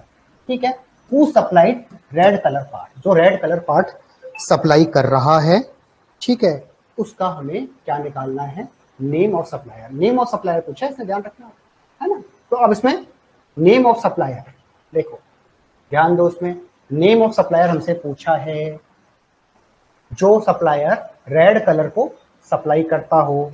ठीक है, अब रेड कलर से, अब भाई आपकी सप्लाई टेबल और पीआर टेबल ये तो जुड़ नहीं सकती है आपकी, है ना, कोई एट्रीब्यूट आपका कॉमन नहीं है, तो ये आपकी जुड़ेंगी पीआईडी वाली, ये वाली टेबल जुड़ेगी। तो इससे क्या होगा, हमें वो चीज निकल जाएंगी या वो नेम निकल जाएगा आपका, जो आपका, देखो इसमें क्या होगा, नेम निकालने के लिए 3 टेबल बनेंगे एक बार, है ना, एक बार करेंगे, सेलेक्ट, वन बाय वन समझते हैं, सेलेक्ट, सेलेक्ट एस नेम, ये हमें चाहिए, यही तो हमारी रिक्वायरमेंट है, name of the supplier S S name है, फ्रॉम, 3 टेबल क्यों लगेंगे वो भी बताएंगे, है ना, क्या कैटलॉग सी,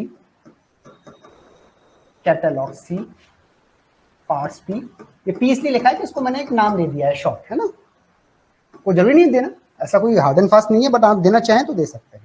तो कई बार क्वेश्चंस के अंदर इस तरह के शॉर्टकट नेम भी लिखे रहते हैं, वो मतलब समझिए एलियास है, उसको एक नाम दिया गया है शॉर्ट के अंदर यूज करने के लिए। अब जैसे पूरा नाम लिखने की जरूरत ना लगती, आपको एट्रीब्यूट सेलेक्ट करना है तो किस टेबल का एट्रीब्यूट, एस नेम हो सकता है किसी और टेबल के अंदर भी हो, पी नेम हो, तो टेबल का नाम दे देते हैं शॉर्ट के अंदर, तो उससे मालूम चल जाता है कि इस रिलेशन का एस नेम है। ठीक है, तो ये हो गया where C P I D equal to T P I D, P dot PID and C dot SID equal to S dot SID and P color red। ठीक है, अब देखो क्वेश्चन क्या था कि वो नाम देने हैं सप्लायर्स के जो रेड कलर को सप्लाई करता। अब टेबल पे आ जाओ, भाई रेड कलर को सप्लाई करने के लिए रेड कलर कलर है कहाँ, पांच टेबल में, तो पांच टेबल तो लगनी ही लगनी है कि फर्स्ट टेबल जो लगेगी वो, कहने का मतलब ये है कि पांच टेबल लगनी ही लगनी है आपकी, ठीक है। नाम पूछा है एस नेम, तो इसका मतलब ये है कि भाई सप्लाई टेबल के एस नेम तो है ही सप्लाई टेबल में, पूछा भी यही है तो सप्लाई टेबल लगेगी। क्या इन दोनों टेबल को ज्वाइन किया जा सकता है क्या, भाई लगेगी तो दो टेबल से हमारी इंफॉर्मेशन निकल जाएगी, बट इनको हम ज्वाइन कर ही नहीं सकते ना, भाई पार्ट्स में ये नेम है और इसके अंदर ये नेम है, तो हम कैसे करेंगे इसको बताओ, हमारे पास कोई कॉमन एट्रीब्यूट तो होना चाहिए। तो मैंने यूज लिया है तीसरी टेबल, तीसरी टेबल कौन से, कैटलॉग, इसे मैंने कैटलॉग का यूज लिया है, ठीक है। तो कैटलॉग का जब यूज लिया तो अब देखो आप, सबसे पहले कंडीशन लगाई है पीआईडी, ये वाली कंडीशन सर, सीपीआईडी अपॉन पीपीआईडी। मैंने क्या किया है कि इन दोनों को, कि जो कॉमन वैल्यूज है ना, इससे ये वाली टेबल ज्वाइन कर दी है, पीआईडी और एसआईडी, ये टेबल ज्वाइन कर दी है। इस जब टेबल को ज्वाइन करोगे पार्ट और कैटलॉग टेबल को, तो मैंने इसमें कहा कि सर मैंने ये ज्वाइन कर दिया, तो मेरे पास PID सीपीआईडी is equal to PPID, PPID, ठीक है। और कलर क्या है आपका, रेड, कलर क्या है, रेड, कलर्स क्या है, रेड। ये वाली सिचुएशन आ गई, भाई मुझे कलर्स ऑफ रेड निकालना था, लेकिन ज्वाइन करने के लिए एट्रीब्यूट कॉमन होना चाहिए, तो मैंने कहा पीपीआईडी और ये सीपीआईडी से ये हमारे पास इंफॉर्मेशन आ गई है, इनको ज्वाइन करने पर ये इंफॉर्मेशन कुछ निकल के आई है। फिर मैंने कहा है सर लास्ट में कि भाई मुझे एस नेम चाहिए था, तो एस नेम निकालने के लिए मैंने क्या है, ये वाला जो है आपका सी एस आई डी है ना, और एस एस आई डी, ठीक है। फिर लास्ट में मैंने क्या किया, कैटलॉग एसआईडी और इसको ज्वाइन कर दिया है, कैटलॉग एसआईडी और सप्लायर एसआईडी। भाई इनको तो मैं ज्वाइन कर सकता हूं, कैटलॉग एसआईडी और सप्लायर एसआईडी, ठीक है। इस सप्लायर एसआईडी को मैंने ज्वाइन कर दिया।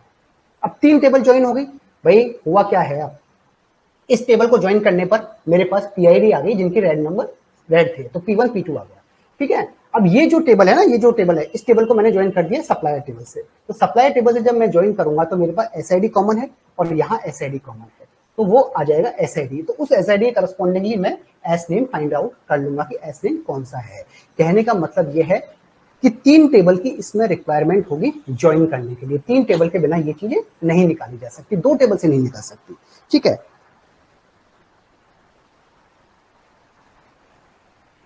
अब देखो आप, सबसे पहले मैंने ये वाली कंडीशन लगाई कि सर सीपीआईडी पीपीआईडी, ठीक है, और पी कलर रेड, तो इससे मेरे पास क्या निकल के आया सर, इससे मेरे पास निकल के आया रेड कलर है ना, तो ये आया आपका रेड, तो ये P1 और P3, P1 और P3, तो मेरे पास निकल के आया P1 और P3, ठीक है। P1 P3 जब मैंने इस कंडीशन को लगाया इस वाली को, तो मेरे पास निकल के आया P1 और P3, ठीक है। फिर मैंने क्या किया है, ये जो P1 P3 निकल के आया ना, टेबल निकल के आई है, उसमें का सीआईडी और एसआईडी, इसको मैंने, इसका जो निकल के आया था ना, इसका भी तो अपना एक एसआईडी होगा इस टेबल का, या फिर आप ऐसे कर लो, किससे आप इस तरह से निकाल लो, इसे ये जो टेबल निकल के आई है सी एस आई डी और एस एस आई डी, इनका कॉमन निकाल लिया है, भाई इन दोनों टेबल को मैंने ज्वाइन कर लिया, कैटलॉग वाली को सप्लायर वाली को, तो इससे जो निकल के आया ना कैटलॉग से, तो इसमें क्या आया S1 और S2, ये कॉमन आ रहा है ना आपका S1 ये भी आया था, लेकिन हमें निकालना P1 और P3 का, तो S1 और S2, तो S1 और S2 से हमारे पास क्या निकल के आ रहा था, ये वाला निकल के आ रहा था, इन दोनों टेबल को ज्वाइन करेंगे तो अभय और मुकेश, ये नाम निकल के आएगा आपका अभय और मुकेश, जो हमें चाहिए अभय और मुकेश, ठीक है। बात समझ में आई है नहीं है, देखो कुछ नहीं है, वन बाय वन देखो आप। मैंने ये कहा कि मुझे ये रेड कलर, ध्यान दीजिए, समझिए क्वेश्चन क्या है, कि मुझे उस सप्लायर का नेम चाहिए जो रेड कलर सप्लाई करता हो। अब मुझे ध्यान दीजिए कि भाई हमारे पास ये तीन टेबल है, इन तीन टेबल से दो टेबल में सारी इंफॉर्मेशन है, इसका तो एस नेम चाहिए और मुझे इसका पार्ट चाहिए, ठीक है। लेकिन इन दोनों टेबल को जोड़ा जा सकता है क्या डायरेक्टली, नहीं जोड़ा जा सकता। भाई आप कैटलॉग को और सप्लायर्स को जोड़ सकते हैं, हाँ जोड़ सकते हैं एसआईडी से, लेकिन इसमें रेड कलर तो है ही नहीं अभी तक, चीज को समझो है ना। भाई मैं जोड़ तो सकता हूँ, बट इससे मुझे रेड कलर थोड़ी मिलेगा, जो ज्वाइन करे करूंगा क्या रेड। तो सबसे पहले मैंने क्या जोड़ा, पार्ट्स को और कैटलॉग टेबल को जोड़ लिया। कैसे जोड़ोगे सर, इसका पीआईडी और इसके पीआईडी से इसमें कलर रेड हो, तो हमारे पास क्या निकल के आया है कि सर वो पीआईडी जिसकी रेड कलर्स है, ठीक है। तो हमारे पास ये निकल के आया, एक तो P1 निकल के आया, P3 निकल के आया, एक टेबल निकल के आई, ठीक है, जिसके अंदर P1 P3 है, और इन दोनों टेबल्स को जोड़ा है ना आपने, तो ये निकल के आएगा आपके पास S1 वैसे ये टेबल निकल के आएगी आपकी, ठीक है। ये है पूरी टेबल पूरी टेबल आपकी ये निकल के आती है कि सर S1 P1, ठीक है, S2 P3, है ना, जिसकी रेड कलर है आपका, ये वाली टेबल निकल। इसको मैंने क्या किया है, फिर इसको मैंने ज्वाइन करवाया किसके साथ, इस वाली सप्लाई टेबल के साथ, ठीक है, कि भाई फिर इसकी एसआईडी और इसकी एसआईडी को मैंने कॉमन करा दी, क्योंकि एसआईडी तो कॉमन है ना आपकी, तो P1 P3 से जो कॉमन एसआईडी आ रही है, ठीक है, इन दोनों टेबल से, ये जो टेबल निकल के आई है, इस टेबल को मैंने ज्वाइन करवाया इस सप्लायर टेबल से, तो इसमें एसआईडी सप्लायर एसएसआईडी और अब आपके जो निकल के आया ना कैटलॉग की एसएसआईडी, ये निकलने पर हमारे पास कौन कौन से नेम आ रहे हैं, अभय और मुकेश, ये आपका आंसर हो जाता है। कहने का मतलब इसको निकालने के लिए हमें 3 टेबल की रिक्वायरमेंट पड़ेगी, तीनों टेबल्स को ज्वाइन करना पड़ेगा, कैटलॉग टेबल को, ठीक है, पार्ट्स टेबल को और सप्लाई टेबल को। 2 टेबल से इसका आंसर नहीं निकल सकता, बस इतनी सी बात अपने को ध्यान रखनी है, ठीक है। जब 2 टेबल को हम ज्वाइन करेंगे तो पहले भाई टेबल तो आपने तीनों ज्वाइन किए है ना, 3 टेबल को ज्वाइन करने के लिए मिनिमम कितने ज्वाइंट्स रिक्वायरमेंट है, 2 ज्वाइंट्स होने चाहिए। 3 टेबल है, 2 ज्वाइन से अपना काम हो जाएगा। 2 टेबल अगर हमें ज्वाइन करनी है तो 1 ज्वाइन से हमारा काम हो जाएगा, किसी भी 1 ज्वाइन से हमारा वर्क हो जाएगा। हमें सारे ज्वाइन नेचुरल ज्वाइन करके सारे ज्वाइन नहीं लिखने हैं यहाँ पर, हमारा काम जो भी इंफॉर्मेशन हमें चाहिए वो हमारे पास आ जाती है। अगर 4 टेबल होती तो हमारे पास 3 ज्वाइन से काम हो जाता, 5 टेबल होती तो 4 ज्वाइन से काम हो जाता, ठीक है। 2 टेबल है, ये 3 टेबल्स हैं, तो 2 ज्वाइन हमारे लिए इनफ होते हैं। 2 ज्वाइन से हमारे पास ये निकल के आ गया। आंसर क्या निकल के आया सर इसका? आंसर निकल के आया है मुकेश और अभय और मुकेश। इसका क्या आंसर निकल के आया सर? अभय और मुकेश। ये बात समझ में आई है, नहीं आई तो बता दीजिए, दोबारा बता दीजिए, ठीक है। कहने का मतलब ये है कि जहां 2 टेबल से काम नहीं होगा 3 टेबल से निकाल देगा, है ना, वहां 3 टेबल लगानी पड़ेगी। तो हमने क्या किया, 3 टेबल को ज्वाइन किया है, 3 टेबल से निकाल रहे हैं। क्यों निकाल रहे हैं वो मैंने बता दिया आपको, है ना। तो पहले आपने क्या किया, ये पीआईडी और इसको ज्वाइन कर लिया। भाई कंडीशन तो सारी लिखनी पड़ेगी ना आपको, भाई आप जब भी ज्वाइन करोगे तो कितनी टेबल से निकाल रहे हो, तो 3 टेबल को करने के लिए 2 ज्वाइन आपके पास इनफ है। तो तीनों टेबल आपकी यूज में आ रही है, तो तीनों टेबल में जो भी पार्ट कॉमन है वो ज्वाइन कर लीजिए बस आपका। आप तो जब लिखो ना, आपको ये ज्यादा टेंशन लेने की जरूरत नहीं है। पहले जब आप इन दोनों टेबल को ज्वाइन कर रहे हैं तो इन दोनों टेबल में कौन सा पार्ट कॉमन है उसका कंपेरिजन करवा दीजिए।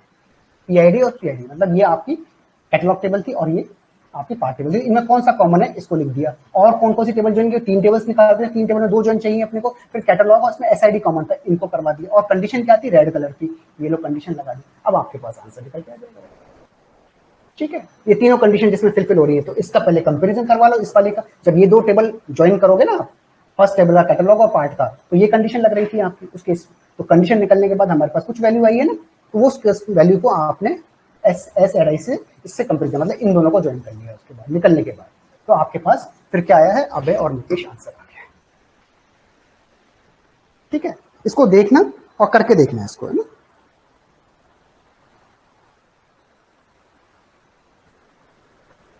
ठीक है, इस तरीके से हम टेबल फॉर्म करते हैं। मैं केवल इतना सा बताने की कोशिश कर रहा हूं कि ऐसे 2 टेबल हो सकती है, 3 टेबल हो सकती है, 4 टेबल है, आपको बनानी नहीं है टेबल, आपको केवल समझना है कि भाई ये 3 टेबल है, मतलब 3 टेबल से डेटा आ रहा है। 3 टेबल है तो मिनिमम 2 ज्वाइन तो उसके अंदर होंगे। तो 2 टेबल को जो मतलब टेबल जब भी ज्वाइन होंगे जब कोई एट्रीब्यूट कॉमन होगा आपका, हमेशा पहली कंडीशन तो ये ध्यान रखना। 3 टेबल है, 2 ज्वाइन मिनिमम चाहिए। 2 टेबल है तो 1 ज्वाइन से काम हो जाएगा हमारा। 4 टेबल है, 3 ज्वाइन से हमारा काम हो जाएगा, है ना। और जो भी कंडीशन है उसको ज्वाइन करके फाइनल आंसर हम फाइंड आउट कर लीजिए। ये है इसका पूरी कहानी, ठीक है। कोई डाउट है तो बताएं, थोड़ा लगेगा आपको, है ना। टाइम वाइम कई बार ऐसा होता है, स्टूडेंट को लगता है कि एक बार दोबारा पढ़ना, दोबारा इसको करके देखना, हो जाएगा।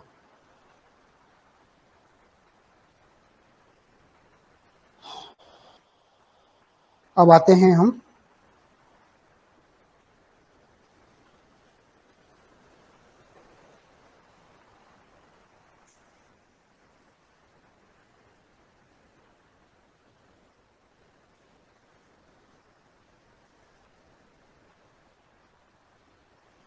अब देखो, अब इसी क्वेश्चन का यूज लेते हुए, इसी डेटा का यूज लेते हुए मैं इन और नॉट इन समझा रहा हूँ। तो समझा तो मैंने आपको दिया था, आप केवल उसका वैल्यू निकालो। एग्जाम्पल कि सर मेरे पास क्वेरी है, सेलेक्ट एसआईडी, ये हमारे पास क्वेरी दे रखी है, from catalogue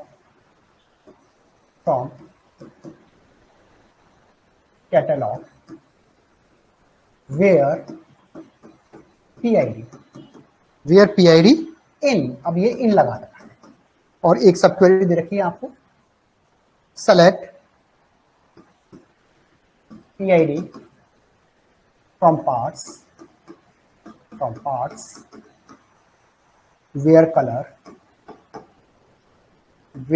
colors is equal to red, जहां कलर रेड है। ठीक है, अब ये दे रखा है, डेटा वही है जो मैंने अभी लिया था, select PID from parts where colour, हमें क्या निकालना है, पार्ट्स में से PID निकालना जहां कलर रेड है। अब देखो कलर का कौन, पार्ट का कौन सा था आपका, पार्ट का ये टेबल, जहां रेड कलर है उसका PID निकालना है, तो P1 और P3 ये निकल के आया हमारे पास। जब मैंने इनर क्वेरी सॉल्व किया तो मेरे पास क्या आया सर, P1 और P3 ये निकल के आया है ना। इन हम क्यों लगाते हैं, क्योंकि हम मैनी पर ऑपरेशन नहीं कर सकते, हमें एक साथ ऑपरेशन करना होता है, इसलिए मैंने कहा कि भाई दो टपल निकल के आए हैं ये वाला। अब मुझे एसआईडी निकालनी है जहां कैटलॉग PID इसकी जो है ना, PID इस वाली की जहां PID है वो P1 और P3 के अंदर इन होनी चाहिए। इनका मतलब मैंने क्या बताया, इसमें एग्जिस्ट कर रही है तब तो ठीक है, और एग्जिस्ट नहीं कर रही है तो गलत हो जाएगा। अब मुझे लगाना select SID from catalogue, select SID from catalogue, कहाँ है सेलेक्ट एसआईडी, यार एक तो क्या है इसमें, ये वाली, ये कैटलॉग टेबल है, एसआईडी निकालनी है फ्रॉम कैटलॉग, जहां ये जो PID है इसकी PID है वो क्या होनी चाहिए, इन होनी चाहिए। जब इन है तो मुझे पहले तो P1 से कंपैरिजन करना है, फिर P2 से, फिर P3 से, P4 से, है ना। तो P1 है, यस है तो यस, है ना, तो ये वाला जो रो है ना ये सेलेक्ट हो जाएगी, तो ये वाला S1 सेलेक्ट हो जाएगा। समझिए मैंने कहा है कि जो है ना ये वाली कैटलॉग की एसआईडी मुझे निकालनी है जहां PID है, ये क्वेश्चन में गिवन था, जहां PID है वो इन है। सब क्वेरी के, सब क्वेरी से क्या निकल के आया था, P1 और P3 निकल के आया। ठीक है, इसकी एसआईडी हमको फाइंड आउट करनी है, ध्यान दीजिएगा। तो मैं क्या कर रहा हूं सर, अब PID है तो PID में जितनी भी वैल्यू है ना वो सबको कंपेरिजन करवा रहा हूँ। P1 P3 इस सेट के अंदर है क्या, यस है, ट्रू है ये वाला, है ना, तो ये वाला सेलेक्ट हो जाएगा S1, तो ये S1 सेलेक्ट होकर आ गया। ठीक है, फिर देखो P2 इसके अंदर है क्या, नहीं है, तो ये वाला सेलेक्ट नहीं होगा। ठीक है, ये फॉल्स हो गया, ये सेलेक्ट नहीं होगा। फिर P3 P1 और P3 में है क्या, हाँ है, तो मैंने कहा S2 सेलेक्ट हो गया। P4 है क्या, नहीं है, तो आपके पास क्या हो गया आंसर, S1 और S2। ठीक है, S1 और S2, इसका आंसर क्या आया सर, एसआईडी क्या आई इस कैटलॉग की, जहां ये नहीं है तो क्या आया, S1 और S2 इसकी आई, एसआईडी क्या निकल के आई, S1 और S2, ये आंसर आ गया। कैसे आया, समझ में आया, दोबारा बताऊं,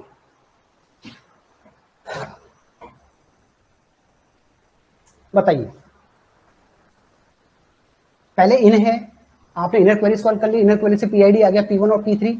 ठीक है, अब वो है कि वो आउटर क्वेरी सॉल्व करनी है। आउटर क्वेरी क्या कर रही है कि वो कैटलॉग की एसआईडी निकालनी है जहां कैटलॉग का जो PID है वो इन होना चाहिए सब क्वेरीज के अंदर। इनके अंदर क्या है, अगर मैंने बताया था कि उसका PID, किसका कैटलॉग का PID P1 P3 के अंदर एग्जिस्ट कर रहा है, तब तो वो उसकी एसआईडी हम लेंगे, अदरवाइज हम नहीं लेंगे। ये है आपका क्वेश्चन।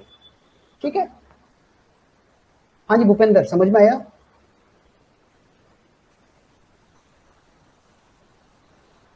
देखो देखो देखो देखो देखो देखो क्या किया है, ये P1 P3 है, ये तो आपको समझ में आ ही गया होगा, P1 P3 है भाई। आप ये देखो ये वाला है, हमने क्या कहा है, सेलेक्ट, क्या निकालना है हमको, सेलेक्ट, क्वेश्चन में क्या था, select PID from parts where colour red, इसकी PID निकालनी है। तो PID निकालने के बाद हमारे पास क्या आया है सर, एक P1 आया, P3 आया है, यही तो आया है हमारे पास, P1 P3 ये हमारे पास है, मैं लिख दिया यहाँ P1 और P3 आया है।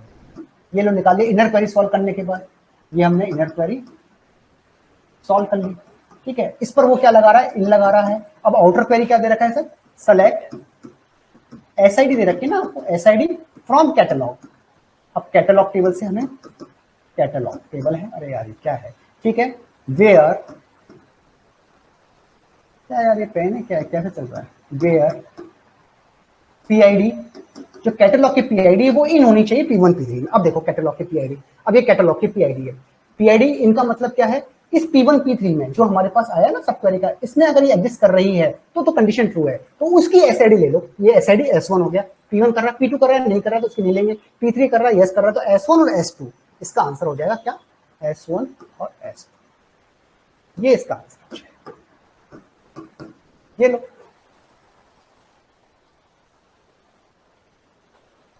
ठीक है, जो इन कर रहा है उसका आंसर ले लेंगे, ये चीजें हैं आप।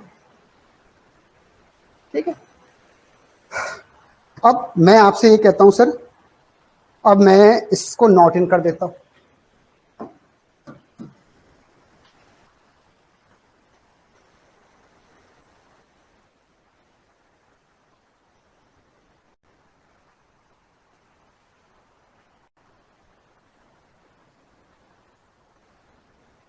क्वेरी यही रहेगी, क्वेरी की जगह मैं अब इसको नॉट इन कर देता हूं। Not in. अब बताइए आंसर क्या होगा? नॉट इन, जो इन नहीं है, ठीक है, वो निकालना है आपको।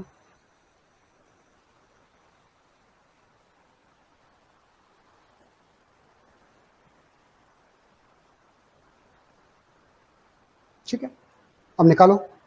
जो नॉट इन नहीं है तो जो ट्रू होगा ना, जिसमें नहीं। अब जैसे आपने ये निकाला P1 और P2, ये निकाला था ना। अब मैं नॉट इन से सॉल्व करता हूँ। अब मैं इसको नॉट इन से सॉल्व कर रहा हूँ। ठीक है, मुझे नॉट इन लगाना है इस पर, नॉट इन। ठीक है, अब मुझे SID लिखनी है P1 और P3। अब इस पर आ जाओ, P1 P3, P1 P3, इस पर नॉट इन लगाना है P1 P3 पर। मैंने ये कहा सर, मैं इसको एक बार यहां से रब कर दूं। मेरे पास है P1 और P3, इस पर मुझे नॉट इन लगाना है। ठीक है, और वो सेलेक्ट करनी है आईडी। अब P1 है, देखो इसमें ये प्रेजेंट है। ठीक है, तो ये क्या होगा? प्रेजेंट है, नॉट इन लगाना है मेरे को। प्रेजेंट नहीं है उसको ट्रू माना जाएगा, है ना। प्रेजेंट है तो इसका मतलब ये फॉल्स है भाई। मैंने जब इस पे नॉट इन लगाया है तो नॉट इन का मतलब ये क्या है? ये आपका क्या है?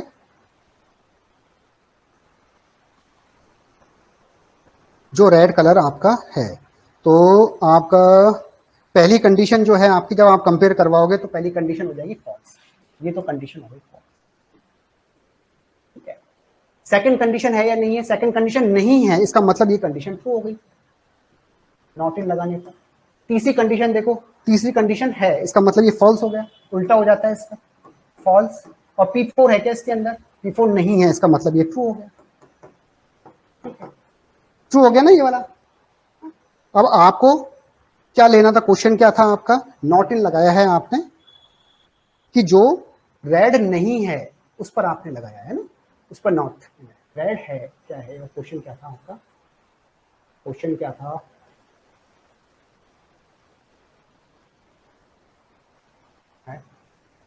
ठीक है, जहां रेड कलर है तो इसका मतलब आपने नॉट इन लगाया था ये वाला। और जहां रेड कलर के अंदर जो आपका है वो एग्जिस्ट नहीं करना चाहिए ना, ये आपके क्वेश्चन था आपका, नॉट इन जब आपने लगाया है। तो अब आपका कलर नॉट रेड, अब ये आ गया आपका। देखो इस चीज को समझो, कहां गया ये वाला हमारे पास, कलर नॉट रेड। तो आंसर है S1। ठीक है, S1 और S4, बस आ गए भाई। इसकी SID इन्होंने शायद कॉमन कर रखी है, वाली SID कॉमन कर रखी है, इसलिए कंफ्यूजन हो रहा है। तो हम कौन सा लेंगे सर? वो टपल जो ट्रू वाला है। तो ये ले लिया S1 और ये ले लिया S4। ये कंफ्यूजन इसलिए होता है, यहाँ भी S1 रखा हुआ था उसने नेम, यहाँ भी S1 रखा हुआ था, इसलिए कंफ्यूजन है आपका। लेकिन इस वाला S1 को लेंगे हम। ठीक है, तो ये वाला आ गया। तो इसमें क्या है कि सर नॉट इन वाले में आ गया S1 और S4। नॉट इन वाले में क्या आया? S1 और S4।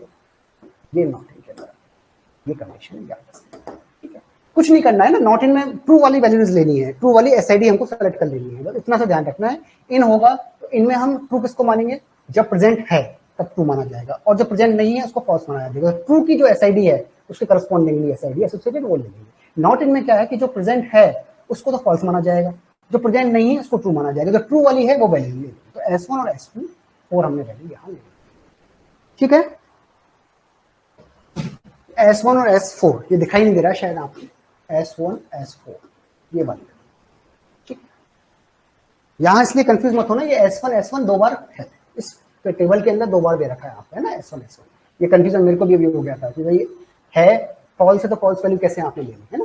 ये S1 S1 अलग अलग है ना, ये वाला। तो ये ट्रू वाली, ये S1 लिया है, S1 और S4। ठीक है, ये S1 और S4। ठीक है, तो इस तरीके से नॉट इन काम करता है। क्लियर है या नहीं है बता दीजिए।